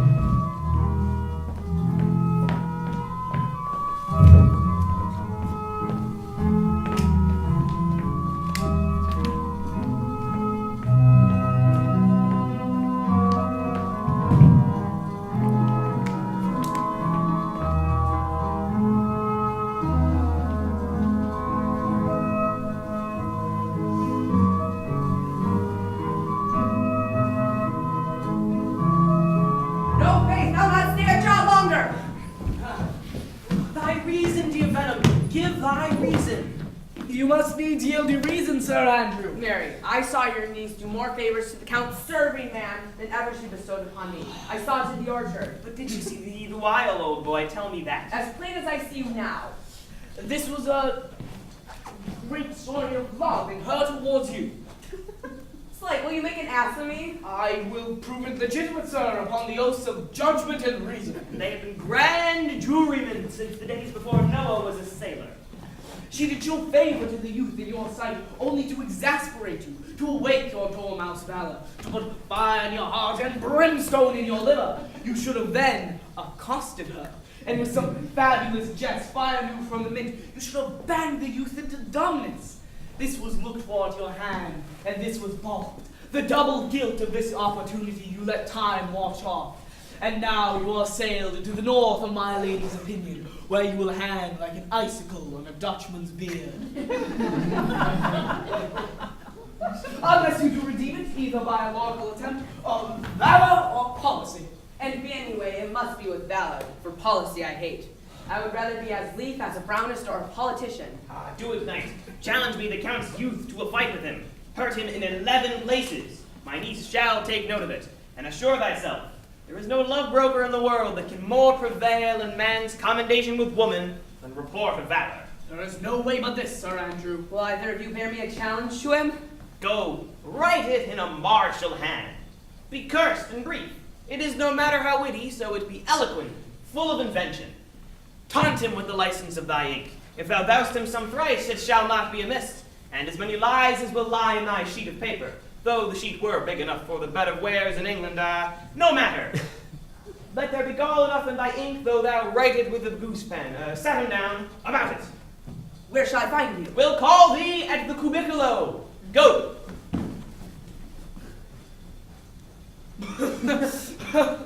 Ooh, this is a dear mannequin to you, Sir Toby. I've been dear to him some 2,000 strong or so. We shall have a rare letter from him, but you'll not deliver it. Never trust me then. I will stir the youth to an answer. I think oxen and wain ropes cannot hold them together. For Sir Andrew, if he were opened and you find so much blood in his liver as to clog the foot of a flea, I'll eat the rest of the anatomy. And as opposite the youth bears in his visage no great presage of cruelty. Look where the youngest friend of 9 comes. If you desire the spleen and will laugh yourself into stitches, follow me. Yon Gull Malvolio is turned heathen, a very renegado, for there is no Christian that means to be saved by believing rightly can ever believe such impossible passages of grossness. He's in yellow stockings. And cross-gartered. Most villainously, like a pedant that keeps school at the church, I have dogged him like his murderer. He does obey every point of the letter that I dropped to betray him. He does smile his face in no more lines than is in the new map with the augmentation of the Indies. You have not seen such a thing as 'tis. I can hardly forbear hurling things at him. I know my lady will strike him, and if she do, he'll smile and take it for a great favor. Come, bring us where he is.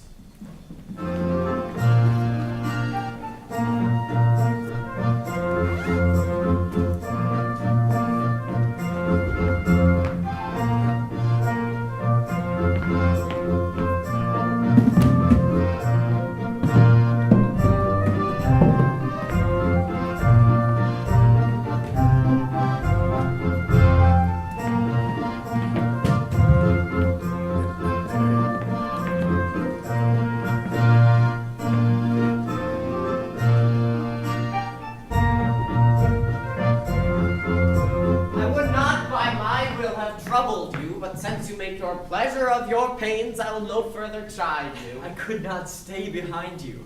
My desire, more sharp than filed steel, did spur me forth, and not all love to see you, though so much as might have drawn one to a longer voyage, but jealousy, what might befall your travel, being skilless in these parts, which to a stranger, unguided and unfriended, often prove rough and unhospitable. My willing love, the rather by these arguments of fear set forth in your pursuit. My kind Antonio, I can no other answer make but thanks, and ever oft good turns are shuffled off with such uncurrent pay. But were my worth, as is my conscience firm, you should find better dealing. What's to do? Shall we go see the relics of this town? Tomorrow, sir. Best first go see your lodging. I am not weary, and 'tis long tonight. I pray you, let us satisfy our eyes with the memorials and things of fame that do renown this city. Would you pardon me? I do not without danger walk these streets. Once in a sea fight gainst the Count his galleys, I did some service of such note indeed, that were I ta'en here it would scarce be answered.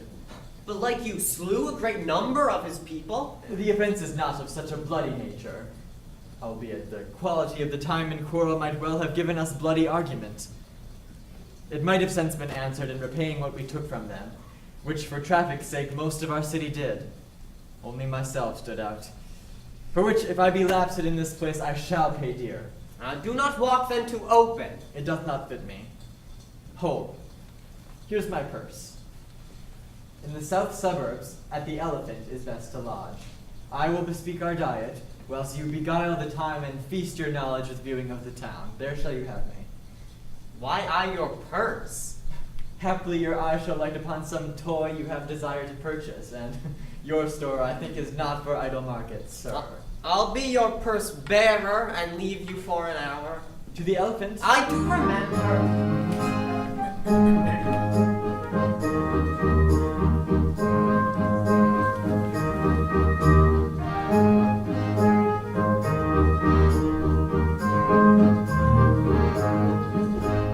We beg your indulgence for a brief intermission.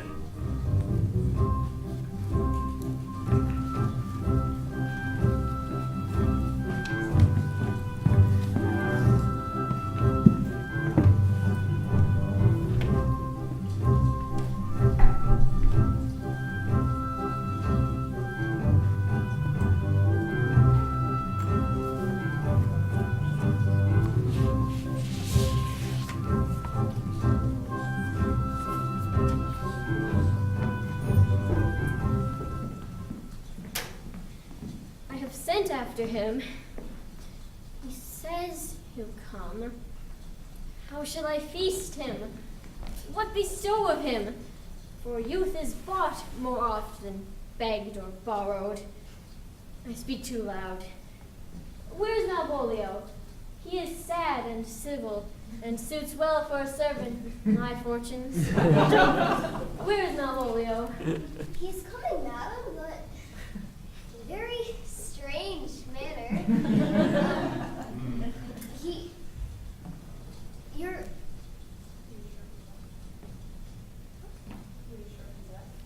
He is sure possessed, madam. Why, what's the matter? Does he rave? No, madam, he does nothing but smile. Your ladyship were best to have a guard about you, for sure. The man is tainted in his wits. Go call him hither. I am as mad as he, if sad and merry madness equal be.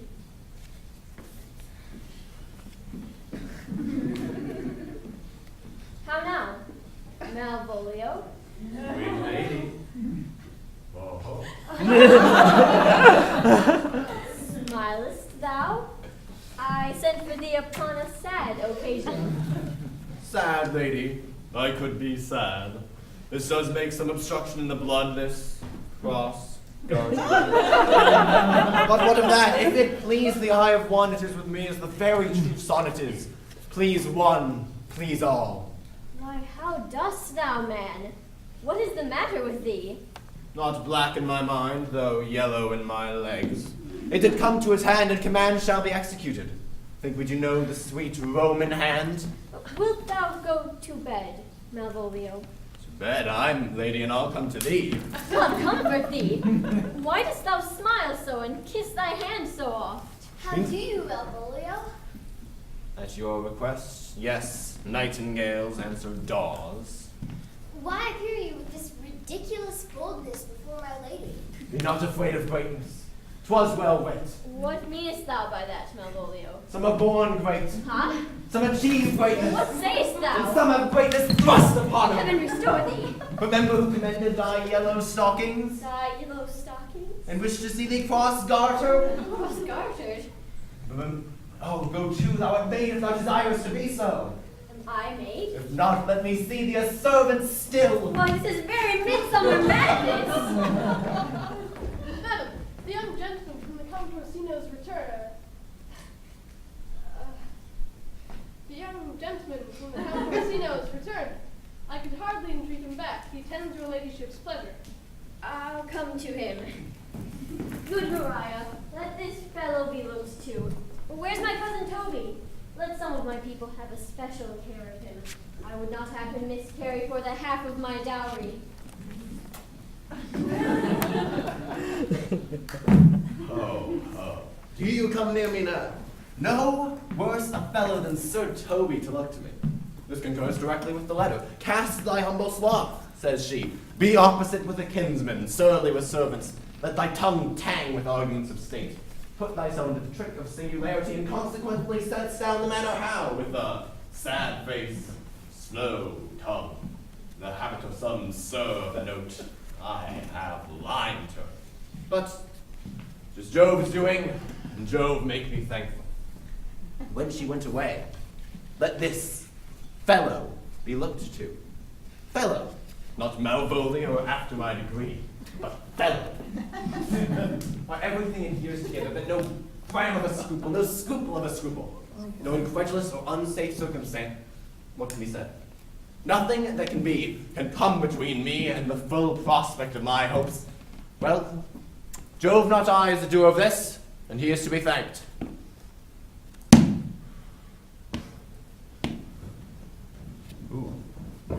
Persuades he in the name of sanctity, if all the devils in hell be drawn in little, and Legion himself possessed him, yet I'll speak with him. Ha! Here he is! How is't with you, sir? How is't with you, man? Go off! I discard you, let me enjoy my private. Go off! Lo, how hollow the fiend speaks within him.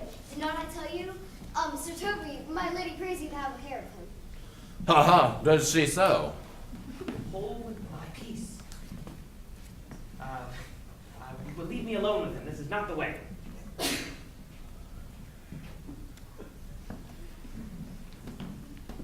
How now, Malvolio? How is't with you?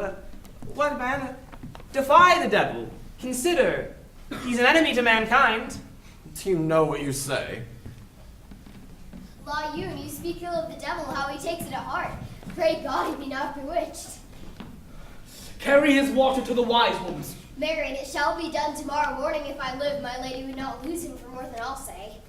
Prithee, hold thy peace. This is not the way. We must deal gently with him. Let me alone. Gently. There is no way but gentleness. The fiend is rough and will not be roughly used.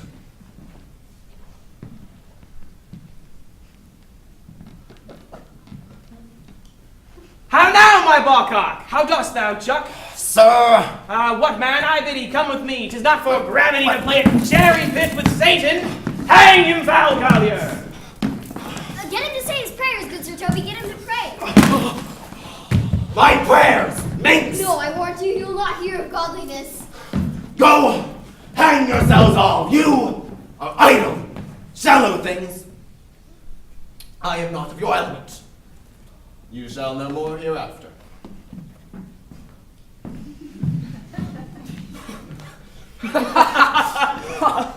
Is it possible?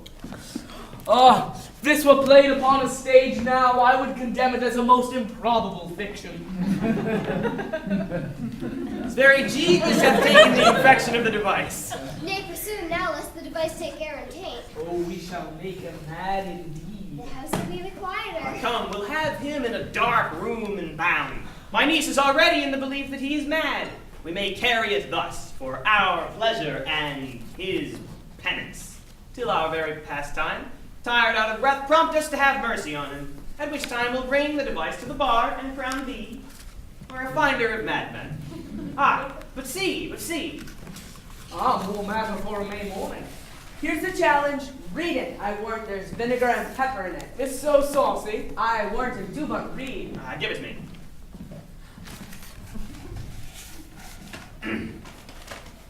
Youth, whatsoever thou art but a scurvy fellow. Good and valiant. Wonder not, nor admire it not in thy mind why I do call thee so, for I'll not give reason for it. A good note that keeps you from the blow of the law. Thou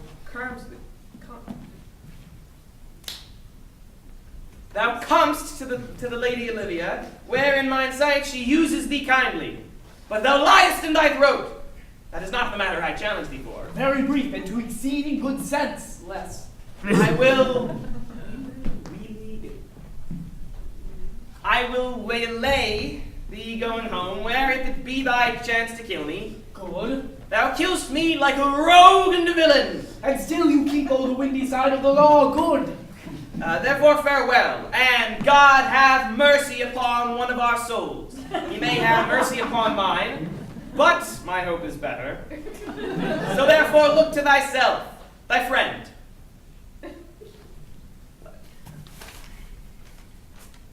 Thy friend is thou usest him, and thy sworn enemy, Andrew Aguecheek. If this letter move him not, his legs cannot, I'll give it him. Oh. You made a very fit occasion for it. He is now in some commerce with my lady, and will by and by depart. Go, Sir Andrew. Scout me the corner of the orchard like a bum baby. So soon as ever thou seest him, draw. And as thou drawest, swear horrible. For it comes to pass off that some terrible oath with a swaggering accent sharply twanged off gives man with more approbation than ever proof itself would have earned him. Away! Nay, let me alone for swearing.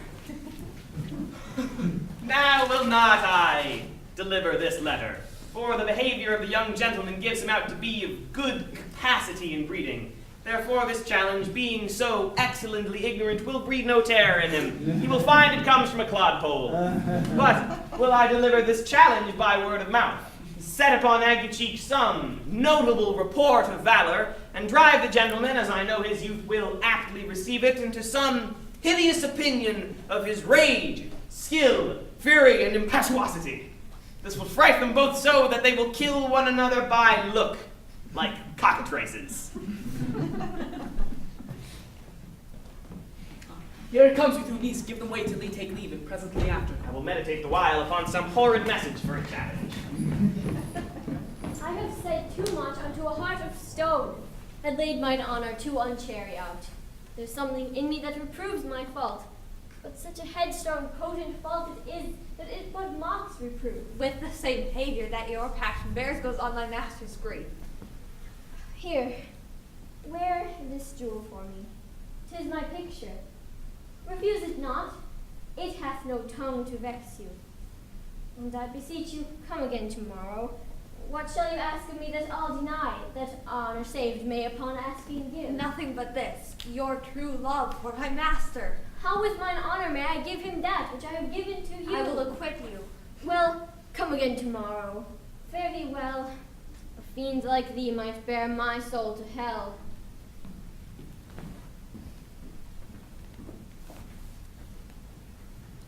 God save you, gentlemen. And you, sir. That defense thou hast, betake thee to it. Of the nature of the wrongs thou hast done him I know not, but thy interceptor, full of despite, bloody as the huntsman attends thee at the orchard end. Dismount thy tuck, be air in thy preparation, for thy assailant is quick, skillful, and deadly. You mistake, sir. I am sure no man hath any quarrel to me, whosoever he be. My remembrance is very free and clear from any image of offense done to any man. You'll find it otherwise, I assure you. Therefore, if you hold your life at any price, betake thee to your guard, for thy opposite hath in him what youth, strength, skill, and wrath can furnish man withal. Pray you, sir, what is he? He is a knight, dubbed with unhatched rapier and carpet consideration, but he is a devil in private brawl. Souls and bodies hath he divorced 3, and his incensement at this moment is so implacable that satisfaction can be none but pangs of death and sepulchre. Hobnob is his word. Give it or take it. I will return again to the house and desire some conduct of the lady. I am no fighter. I have heard of some kind of men that put quarrels purposely on others to taste their valor. The like this is a man of that quirk. Sir, no. His indignation derives itself out of a very competent injury. Therefore, get you on and give him his desire. Back you shall not to the house, lest you undertake with me, with which as much safety you might answer him. Therefore on, or strip your sword stark naked. For metal you must, or forswear to wear iron about you. This is as uncivil as strange. I pray you let me know of the night what my offense to him is. It is something of my negligence, nothing of my purpose. I will do so. Fabian, stay with the young gentleman till my return. Pray you, sir, do you know of this matter? I know the knight is incensed against you, even to a mortal arbitrament, but nothing of the circumstance more. Pray you, sir, what manner of man is he? Nothing of that wonderful promise, to read him by his form as you are like to find him in the proof of his valor. He is truly the most skillful, bloody, and fatal opposite that you could have found in any part of Illyria. Will you walk towards him? I will make your peace with him if I can. I shall be much bound to you for it. I am one that had rather go with Sir Priest and Sir Knight. I care not who knows so much of my metal. Why, man, he's a very devil. I have not seen such a farrago. I had a pass with him, and he gives me the stuck-in rapier scabbard and all. And on the answer he pays you as surely as your feet hit the ground they step on. They say he's been a fencer to the Sophie. Ponsant, I'll not meddle with him. Aye, but he will not now be pacified. Fabian can scarce hold him yonder. Oh, plague on it! And I thought he'd be so valiant in cunning in defense. I'd have seen him damn near. I'd have challenged him. Let the matter slip, and I'll give him my horse, Great Capulet. I'll make the motion. Stand here. Make a good show on it. This shall end without the perdition of souls. I'll ride thy horse as well as I ride you. I'll have his horse to take up the quarrel. I've persuaded him the youth's a devil. He is as conceited and pants and looks pale as if a bear were at his heels. Well, sir, there's no remedy. Marry, he had better bethought him of his quarrel, and he finds that now scarce to be worth talking of. Therefore draw. For the supportance of his vow, he protests he will not hurt you. Pray God defend me. A little thing would make me tell them how much I lack of a man. Give ground if you see him furious. Come, Sir Andrew, there's no remedy. He will, for honor's sake, have but one bout with you. He cannot, by the duello, avoid it. Marry, but he hath assured me, as he is a gentleman and a soldier, he'll not hurt you. Pray God he keep his oath. I do assure you 'tis against my will.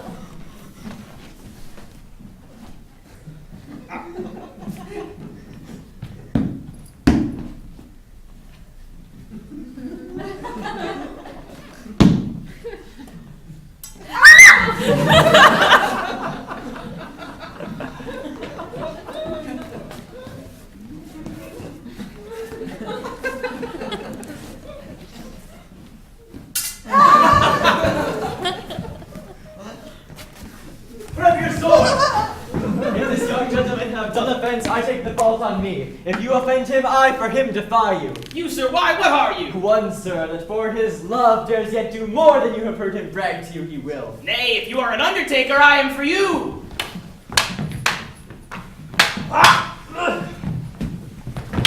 Hold, good Sir Toby, hold! Here come the officers! I'll be with you anon. Pray you, sir, put up your sword, if you please. Marry will I, sir, and for that I promised you I'll be as good as my word. He will bear you easily and reigns well. This is the man. Do thy office. Antonio, I arrest thee at the suit of Count Orsino. You do mistake me, sir. No, sir. No jot. I know your favor well, though now you have no sea cap on your head. Take him away. He knows I know him well. I must obey. This comes with seeking you. But there's no remedy. I shall answer it. What will you do now my necessity makes me to ask you for my purse? It grieves me far more for what I cannot do for you than what befalls myself. You stand amazed, but be of comfort. Come, sir, away. I must entreat of you some of that money. What money, sir, for the fair kindness you have shown me here, and part being profited by your present trouble, out of my lead and low ability, I'll lend you something. Hold, there's half my copper. Will you deny me now? Is't possible that my deserts to you can lack persuasion? Do not tempt my misery, lest it make me so unsound a man as to upbraid you with those kindnesses that I have done for you. I know of none, nor know I you by voice or any feature. I hate ingratitude more in a man than lying, vainness, babbling, drunkenness, or any taint of vice which inhabits our frail blood. Oh, heavens themselves! Come, sir, I pray you go. Let me speak a little. This youth that you see before you, I snatched one half out of the jaws of death, relieved him with such sanctity of love, and to his image, which methought did promise most venerable worth, did I devotion. What's that to us? The time goes by. Away. Oh, how vile and idle proves this god. Thou hast, Sebastian, done good features shame. In nature there's no blemish but the mind. None can be called deformed but the unkind.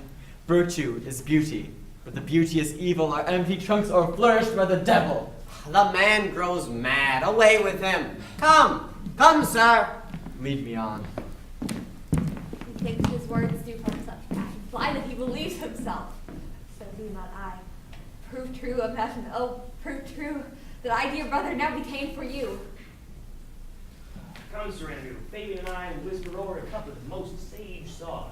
He named Sebastian, I, my brother, know, was yet living in my glass, even such and so, when Faber was my brother. And still he went, even in this fashion, color, ornament. Oh, if it proved, tempest our kind and salt waves fresh and love.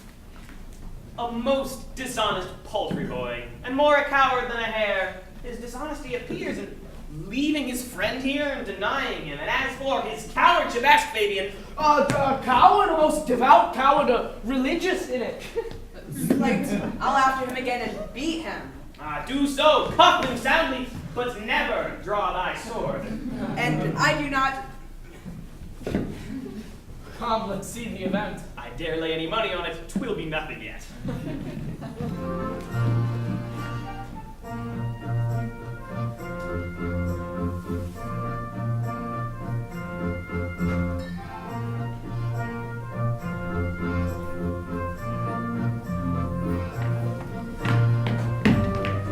Will you make me believe that I am not sent for you? Go to. Thou art a foolish fellow. Let me be clear of thee. Well held out in faith. No, I do not know you, nor am I not sent to you by my lady to bid you come speak with her, nor is your name not Master Cesario, nor this is not my nose neither. Nothing that is so is so. I prithee, vent thy folly somewhere else. Thou knowest not me. Vent my folly. She has heard that word of some great man, and now applies it to a fool.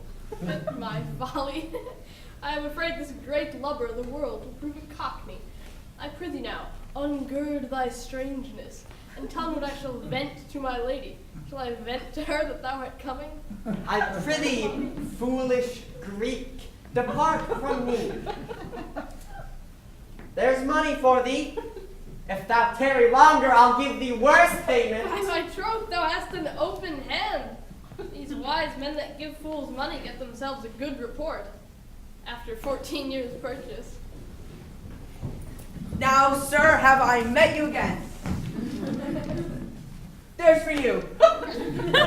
Why, there's for thee, and there, of all the people bad. Come, hold, sir, or I'll throw your dagger o'er the house. Will I tell my lady straight? I would not be in some of your coats for 2 pence.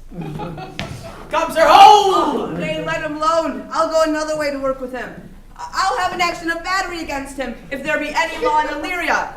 Though I struck him first, yet it's no matter of that. Let go thy hand! No, I will not let go. Come, my young gentleman, pull forth your iron. You are well fleshed. I will not let go. I will be free from thee.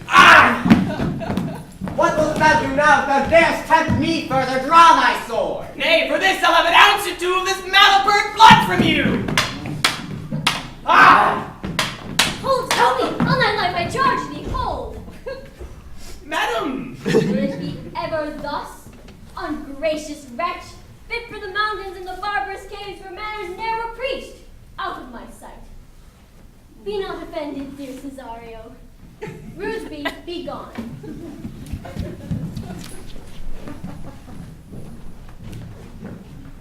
I prithee, gentle friend, let thy fair wisdom, not thy passion sway in this uncivil and thou unjust extent against thy peace. Go with me to my house, and hear thou there how many fruitless prints this ruffian hath botched up, that thou thereby mayst smile at this. That thou shalt not choose but go, do not deny. Beshrew his soul for me, he started one poor heart of mine in thee. What relish is in this? How goes the stream? Or I am mad, or else this is a dream. Let fancy still my sense and lethe sleep. If it be thus to dream, still let me sleep. Nay, come, I prithee, wilt thou be ruled by me? Madam, I will. Oh, say so, and so be.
Dissembled in such a gown.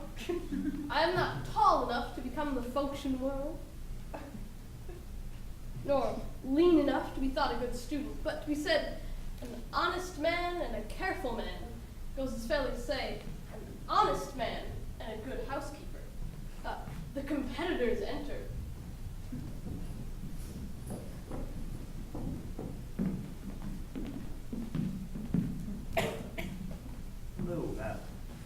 Master Parson, Buenos dias, Sir Toby. But as the old herald of frogs that never saw pen and ink very wittily said to a niece of King Gorbaduck, that is. So I, being Master Parson, am Master Parson, for what is that but that and is but is? To him, Master Parson.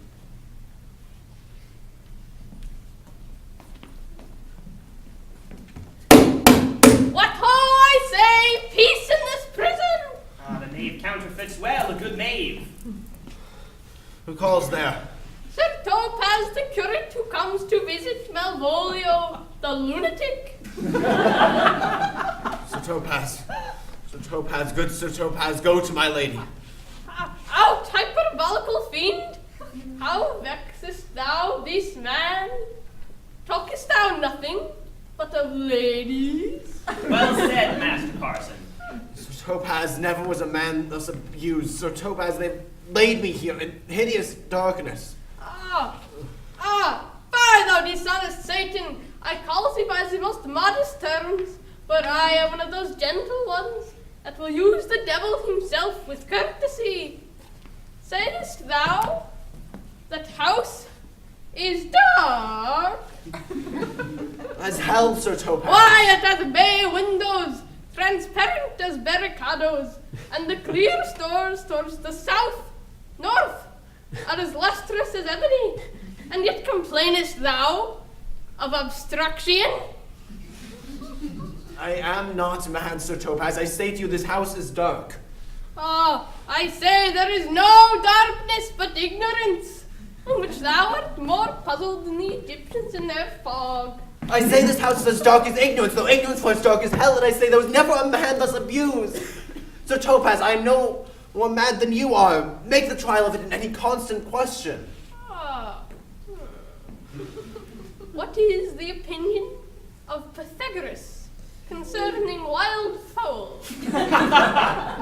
That the soul of our grandam might happily inhabit a bird. What thinkest thou of his opinion? I think nobly of the soul, and in no way approve his opinion. Fare thee well, remain thou still in darkness. Thou shalt hold the opinion of Pythagoras ere I come again and fear to kill a woodcock lest thou dispossess the soul of thy grandam. Fare thee well. Sir Topaz! Sir Topaz! My most exquisite Sir Topaz. Nay, I'm for all waters. Thou must have done this without thy gown and thy beard. He sees thee not. Go to him in thine own voice. I would we were well rid of this knavery. I am now in such offense with my niece that I can no longer with any safety pursue this sport to the upshot. Come by and by to my chamber.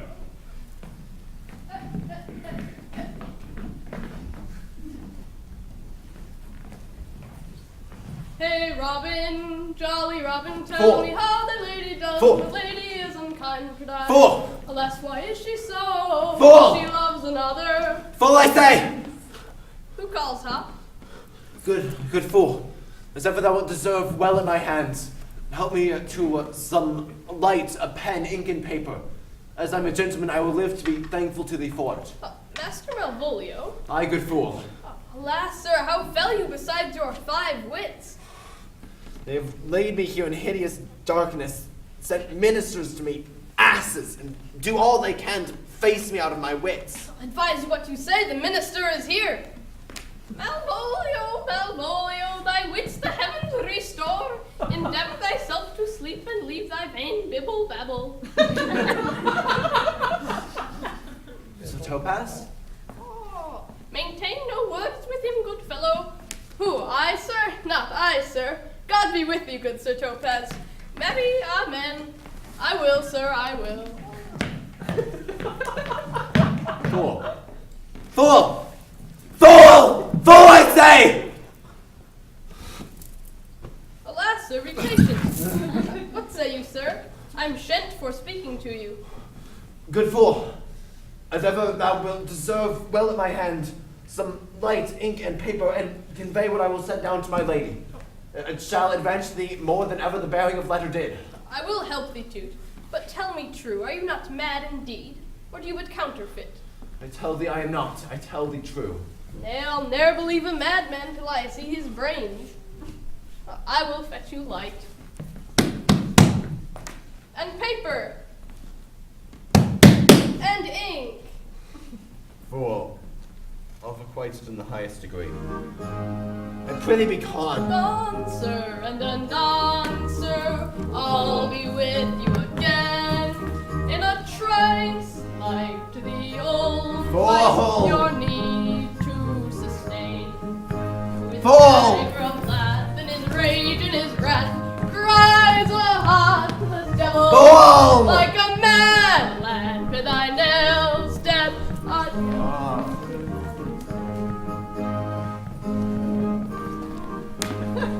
I am gone, sir, and undone, sir.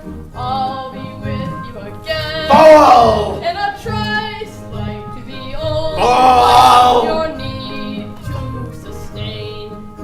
With dagger of laugh and his rage. Fool! Cries to the devil, like a mad man with thy nails dead.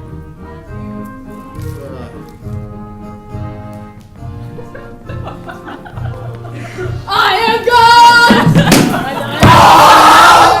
I'll be again. In a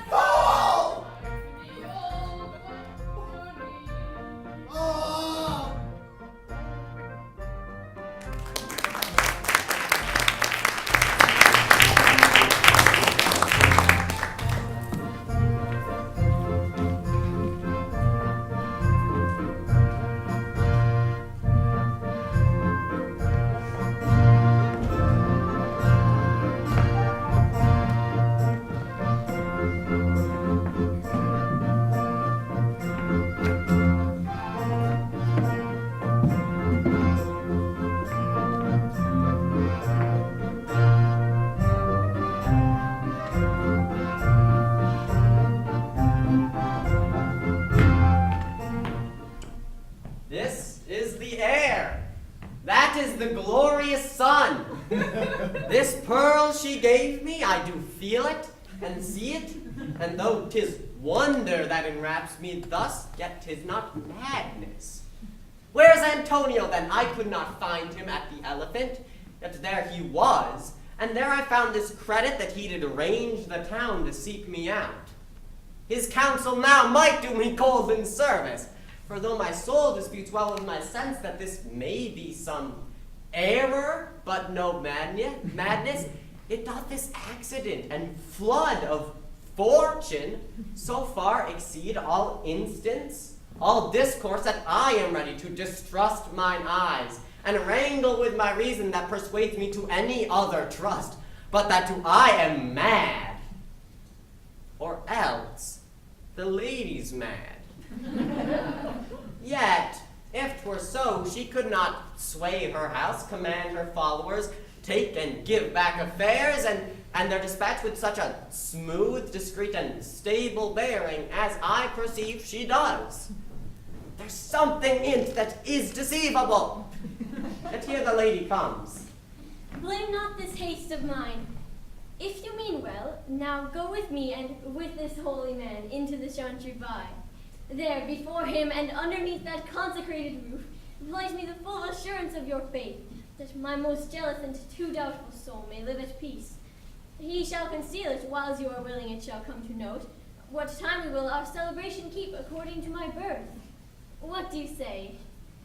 I'll follow this good man and go with you, and having sworn truth ever will be true. Then lead the way, good father, and heaven so shine, that they may fairly note this act of mine.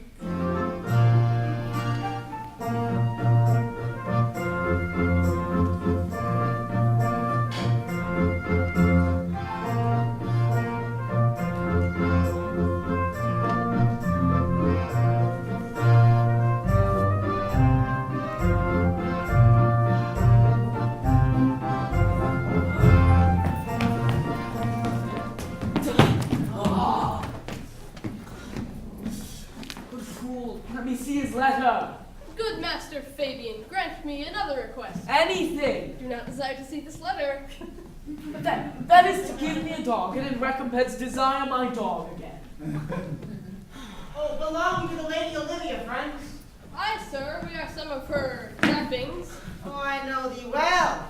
How dost thou, my good fellow? Truly, sir, the better for my foes and the worse for my friends. Just the contrary, the better for thy friends. No, sir, the worse.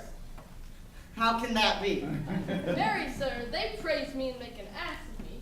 Now my foes tell me plainly I'm an ass, so that's why my foes, sir, I profit in the knowledge of myself, and by my friends, I am abused. Conclusions to be as kisses. If your 4 negatives make your 2 affirmatives, why then the better for my foes and the worse for my friends. Why, this is excellent. No, indeed, sir, though it please you to be one of my friends. It shall not be the worse for thee. There's gold. But that it would be double dealing, sir. I would you could make another. Oh, you give me ill counsel. Put your grace in your pocket, sir, for this once, and let your flesh and blood obey it. I will be so much a sinner as to be a double dealer. There's another. Primo, secundo, tertio is a good play. And the old saying is the third pays for all. The triplet, sir, is a good tripping measure, or the bells of St. Bennet may put you in mind. 1, 2, 3. You can fool no more money out of me at this throw.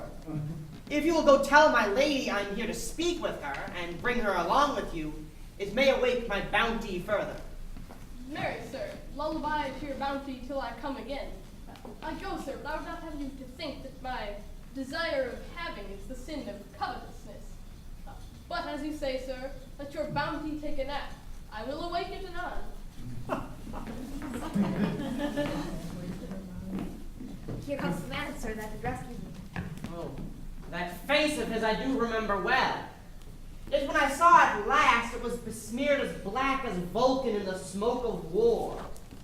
A bobbling vessel was he the captain of, for shallow draught and bulk unprizable, with which such scatheful grapple he did make with the most noble bottom of our fleet, that very envy and the tongue of loss cried fame and honor on him.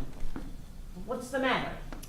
Orsino, this is that Antonio that did the phoenix and the froth from Candy when your young nephew, and this is he that did the tiger board when your young nephew Titus lost his leg. Here in the streets, desperate of shame and state, in private gravel did we apprehend him. He did me kindness, sir, drew on my side, but in conclusion put strange speech on me. I know not what was, but distraction.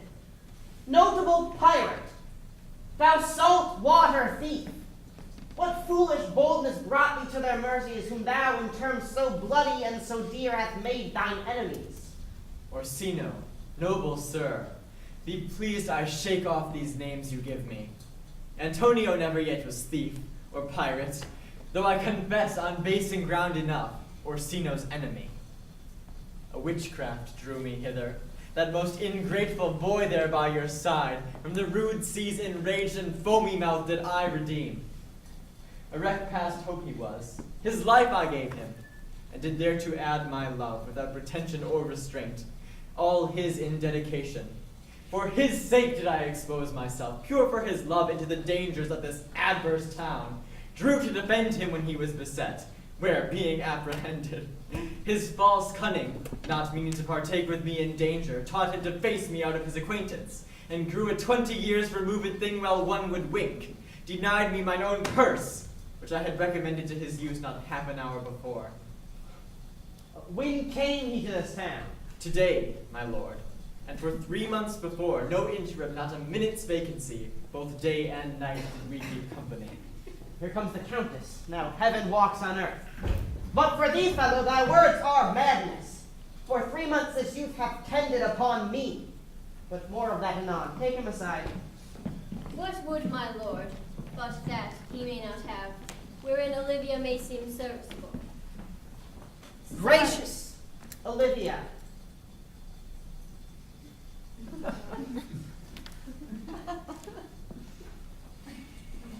Cesario, you do not keep promise with me. Madam. What do you say, Cesario? Good my lord. My lord would speak, my duty hushes me. If it be oft to the old tuned lord, it is as fat and fulsome to mine ear as howling after music. Still so cruel. Still so constant, lord. What, to perverseness? You uncivil lady, to whose ingrate and unauspicious altars my soul the faithfulest offerings have breathed out. What shall I do? Even what it please my lord, that shall become him. Why, that I should not, like to the Egyptian thief at point of death, kill what I love? A savage jealousy that sometimes savors nobly. But hear me this, since you to non-regardance cast my faith, and since I partly know the instrument that screws me from my true place in your favor, live you the marble-breasted tyrant still, and this your minion, whom I know you love, and whom, by heaven I swear I tender dearly, him will I tear out of that cruel eye where he sits crowned in his master's spite. Come, boy, away. My thoughts are ripe in mischief. I'll sacrifice the lamb that I do love to spite a raven's heart within a dove. I most opened apt and willingly to do you rest 1,000 deaths would die. There goes Cesario. After him I love. More than I love these eyes, more than my life. More by all mores than e'er I shall of wife, if I do fain all your witnesses above punish my life for tainting of my love. I mean detested. How am I beguiled? Who does beguile you? Who does you wrong? Hast thou forgot thyself? Is it so long? Call forth the Holy Father. Come away. Whither, my lord? Cesario, husband, stay.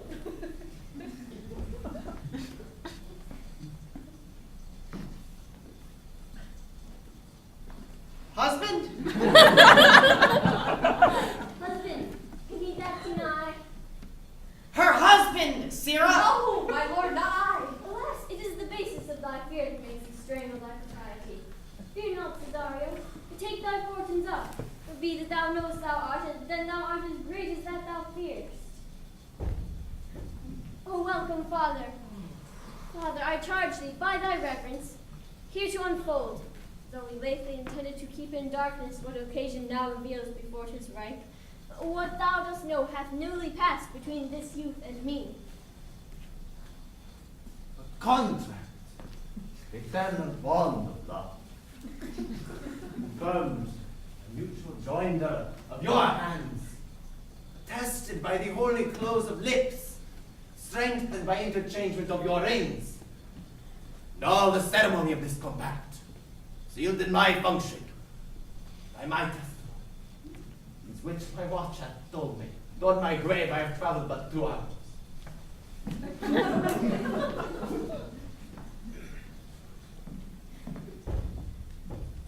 Thou dissembling cup!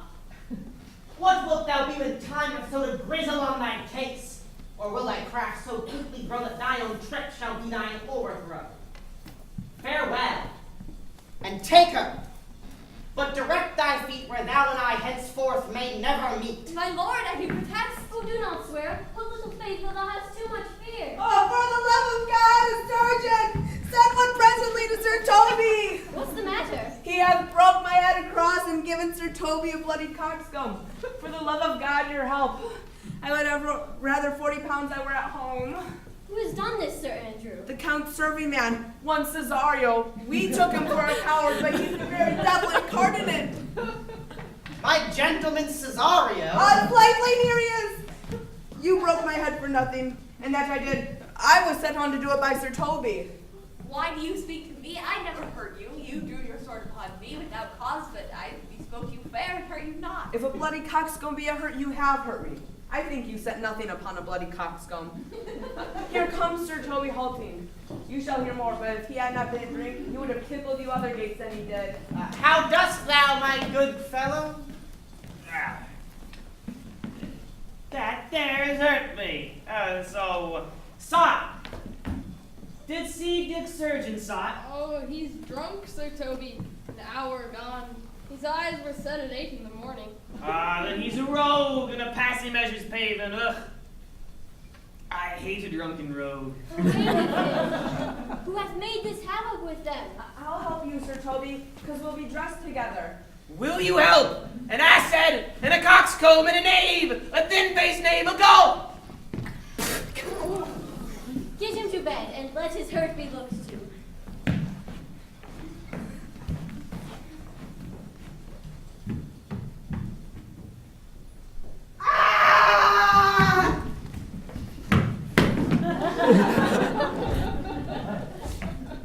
I'm sorry, madam, I have hurt your kinsman.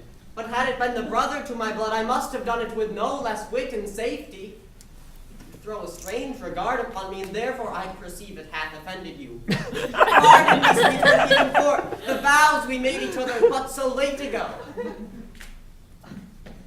One face, one voice, one habit, and two persons? A natural perspective that is and is not. Antonio, oh my dear Antonio, how have the hours racked and tortured me since I've lost thee? Sebastian, are you? Fearst thou that, Antonio? How have you made division of yourself?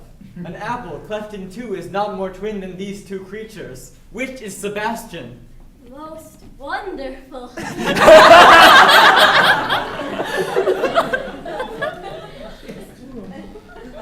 Do I stand there? I never had a brother, nor can there be that deity in my nature of here and everywhere. I had a sister whom the blind waves and surges have devoured.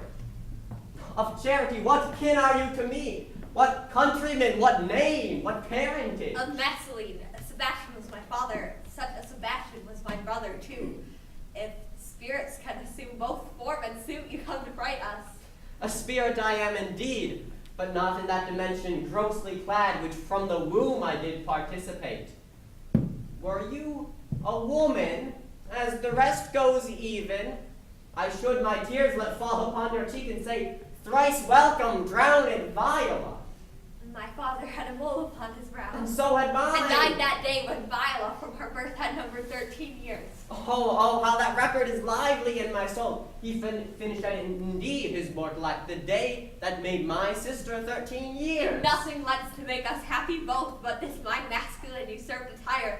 Do not embrace me till each circumstance of time, place, fortune do go here and jump that I am Viola. Oh. Which you confirm. I'll bring you to a count by whose gentle help I was prescribed to serve this noble count. All the occurrence of my fortune sense has been between this lord and this lady. So comes it, madam, you have been mistook. The nature in her eye is true in that. You would have been contracted to a maid, nor are you therein deceived. You have been betrothed both to a maid and a man. Right noble is his blood. If this be so, as yet the glass seems true, I shall have share in this most happy wreck.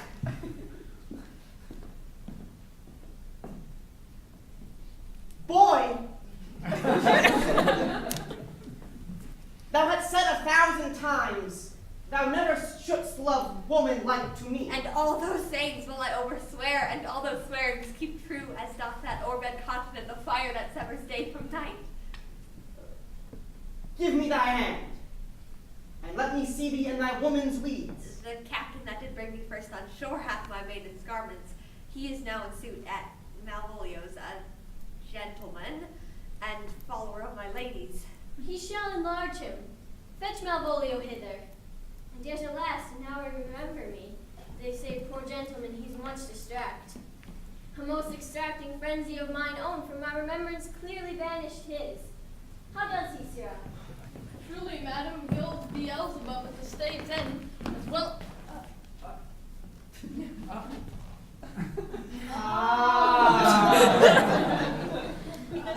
As well as a man in his case may do.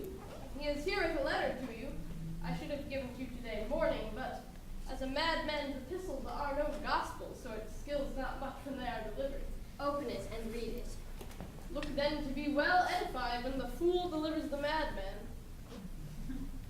By the Lord, fool, I am not mad! Now, art thou mad? No, madam, I do but read madness. And for a lady to have it as it ought to be, you must allow vox. Prithee, read it in thy right wits. So I do, Madonna, but to read his right wits is to read thus. Therefore perpend, my princess, and give ear. Read it you. By the Lord, madam, I am not mad, and the world shall know it. Though you have put me into a dark house and given your drunken cousin rule over me, yet have I the benefit of my senses as well as your ladyship. I have your own letter, which induced me to the semblance which I put on, with the which I doubt not but to do myself much right or you much shame. I leave my duty a little unthought of and begin to speak out of my injury. The madly used Malvolio. Did he write this? Aye, madam. This savors not much of distraction. See him delivered, Fabian. Bring him hither. My lord, so please you, these things further thought on, to think me as well a sister as a wife. One day shall crown the lion's aunt, so please you, here at my house and at my proper cost. Madam, I am most apt to embrace your offer. Your master quits you, and for your service done him, so much against the mettle of your sex, so far beneath your soft and tender breeding, and since you called me master for so long, here is my hand. You shall from this time forth be your master's mistress. A sister, you are she.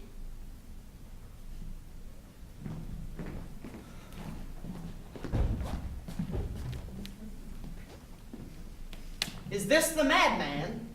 Aye, my lord, this same. How now, Malvolio?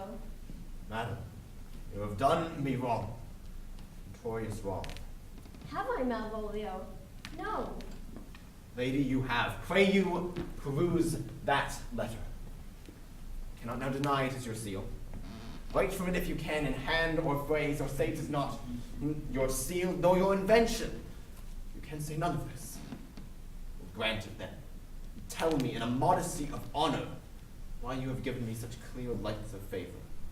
Bade me come smiling and cross-gartered to you, to put on yellow stockings, to frown upon Sir Toby and the lighter people, and acting this in an obedient hope.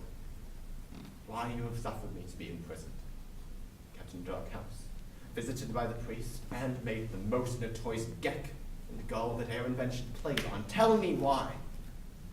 Alas, Malvolio, this is not my writing, though I confess much like the character, but out of question, 'tis Maria's hand. And now I do bethink me, it was she first told me thou wast mad, and then came sin smiling, and in such forms which here were presupposed upon thee in the letter. Prithee be content, this practice hath most shrewdly passed upon thee. But when we know the grounds and authors of it, thou shalt be both the plaintiff and the judge of thine own cause. Good madam, hear me speak, and let no quarrel nor no brawl to commentate the condition of this present hour which I have wondered at. In hope it shall not. Most freely I confess myself and Toby set this device against Malvolio here, upon some stubborn and uncourteous parts we had conceived against him. Maria writ the letter at Sir Toby's great importance, in recompense whereof he hath married her. How with this sportful malice it must follow me rather pluck on laughter than revenge, once the injuries be justly weighed that have on both sides passed. Alas, poor fool, how have they baffled thee? Why, some are born great, some achieve greatness, and some have greatness thrown upon them. I was one, sir, in this interlude, one Sir Topaz, sir, but that's all one. By the Lord, fool, I am not mad! But do you remember? Madam, why laugh you at such a barren rascal? And you smile not, he is gagged, and thus the whirligig of time brings in his revenges. Be revenged on the whole pack of you. he hath been most notoriously abused. Oh, after him, and entreat him to a peace. He hath not told us of the captain yet. Then, when that is known, and golden time convents, a solemn combination shall be made of our dear souls. Cesario, come. For so you shall be, while you are a man. But, when in other habits you are seen, Orsino's mistress, and his fancy's queen.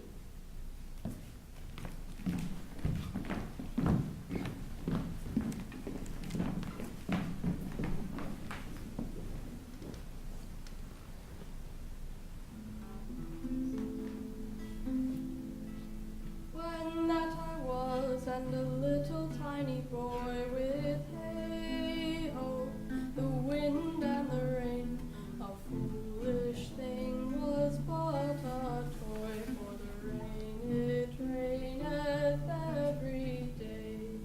Hey-ho, the wind and the rain, for the rain it raineth every day. But when I came to man's estate with hey-ho, the wind and the rain, 'gainst knaves and thieves men shut their gate, for the rain it raineth every day. Hey-ho, the wind and the rain, for the rain it raineth every day. But when I came, alas, to wife with hey-ho, the wind and the rain, by swaggering could I never thrive, for the rain it raineth every day. Hey-ho, the wind and the rain, for the rain it raineth every day. But when I came to my beds with hey-ho, the wind and the rain, with tossed pots still had drunken heads, for the rain it raineth every day. Hey-ho, the wind and the rain, for the rain it raineth every day. Great while ago the world begun with hey-ho, the wind and the rain, but that's all one, our play is done, and we'll strive to please you every day. Hey-ho, the wind and the rain, for the rain it raineth every day.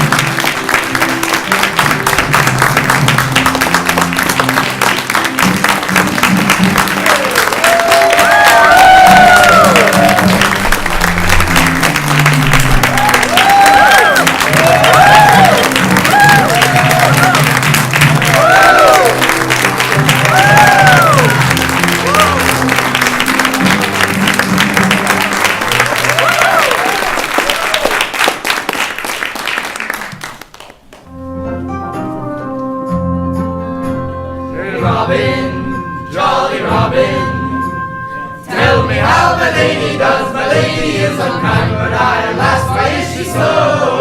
She loves another.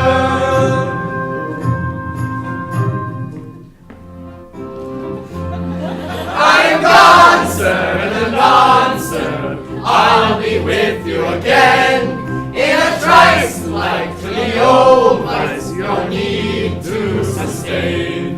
With dagger and laugh, and his rage and his wrath, cries ha ha to the devil, like a mad lad that I nail stab. Adieu, good man devil.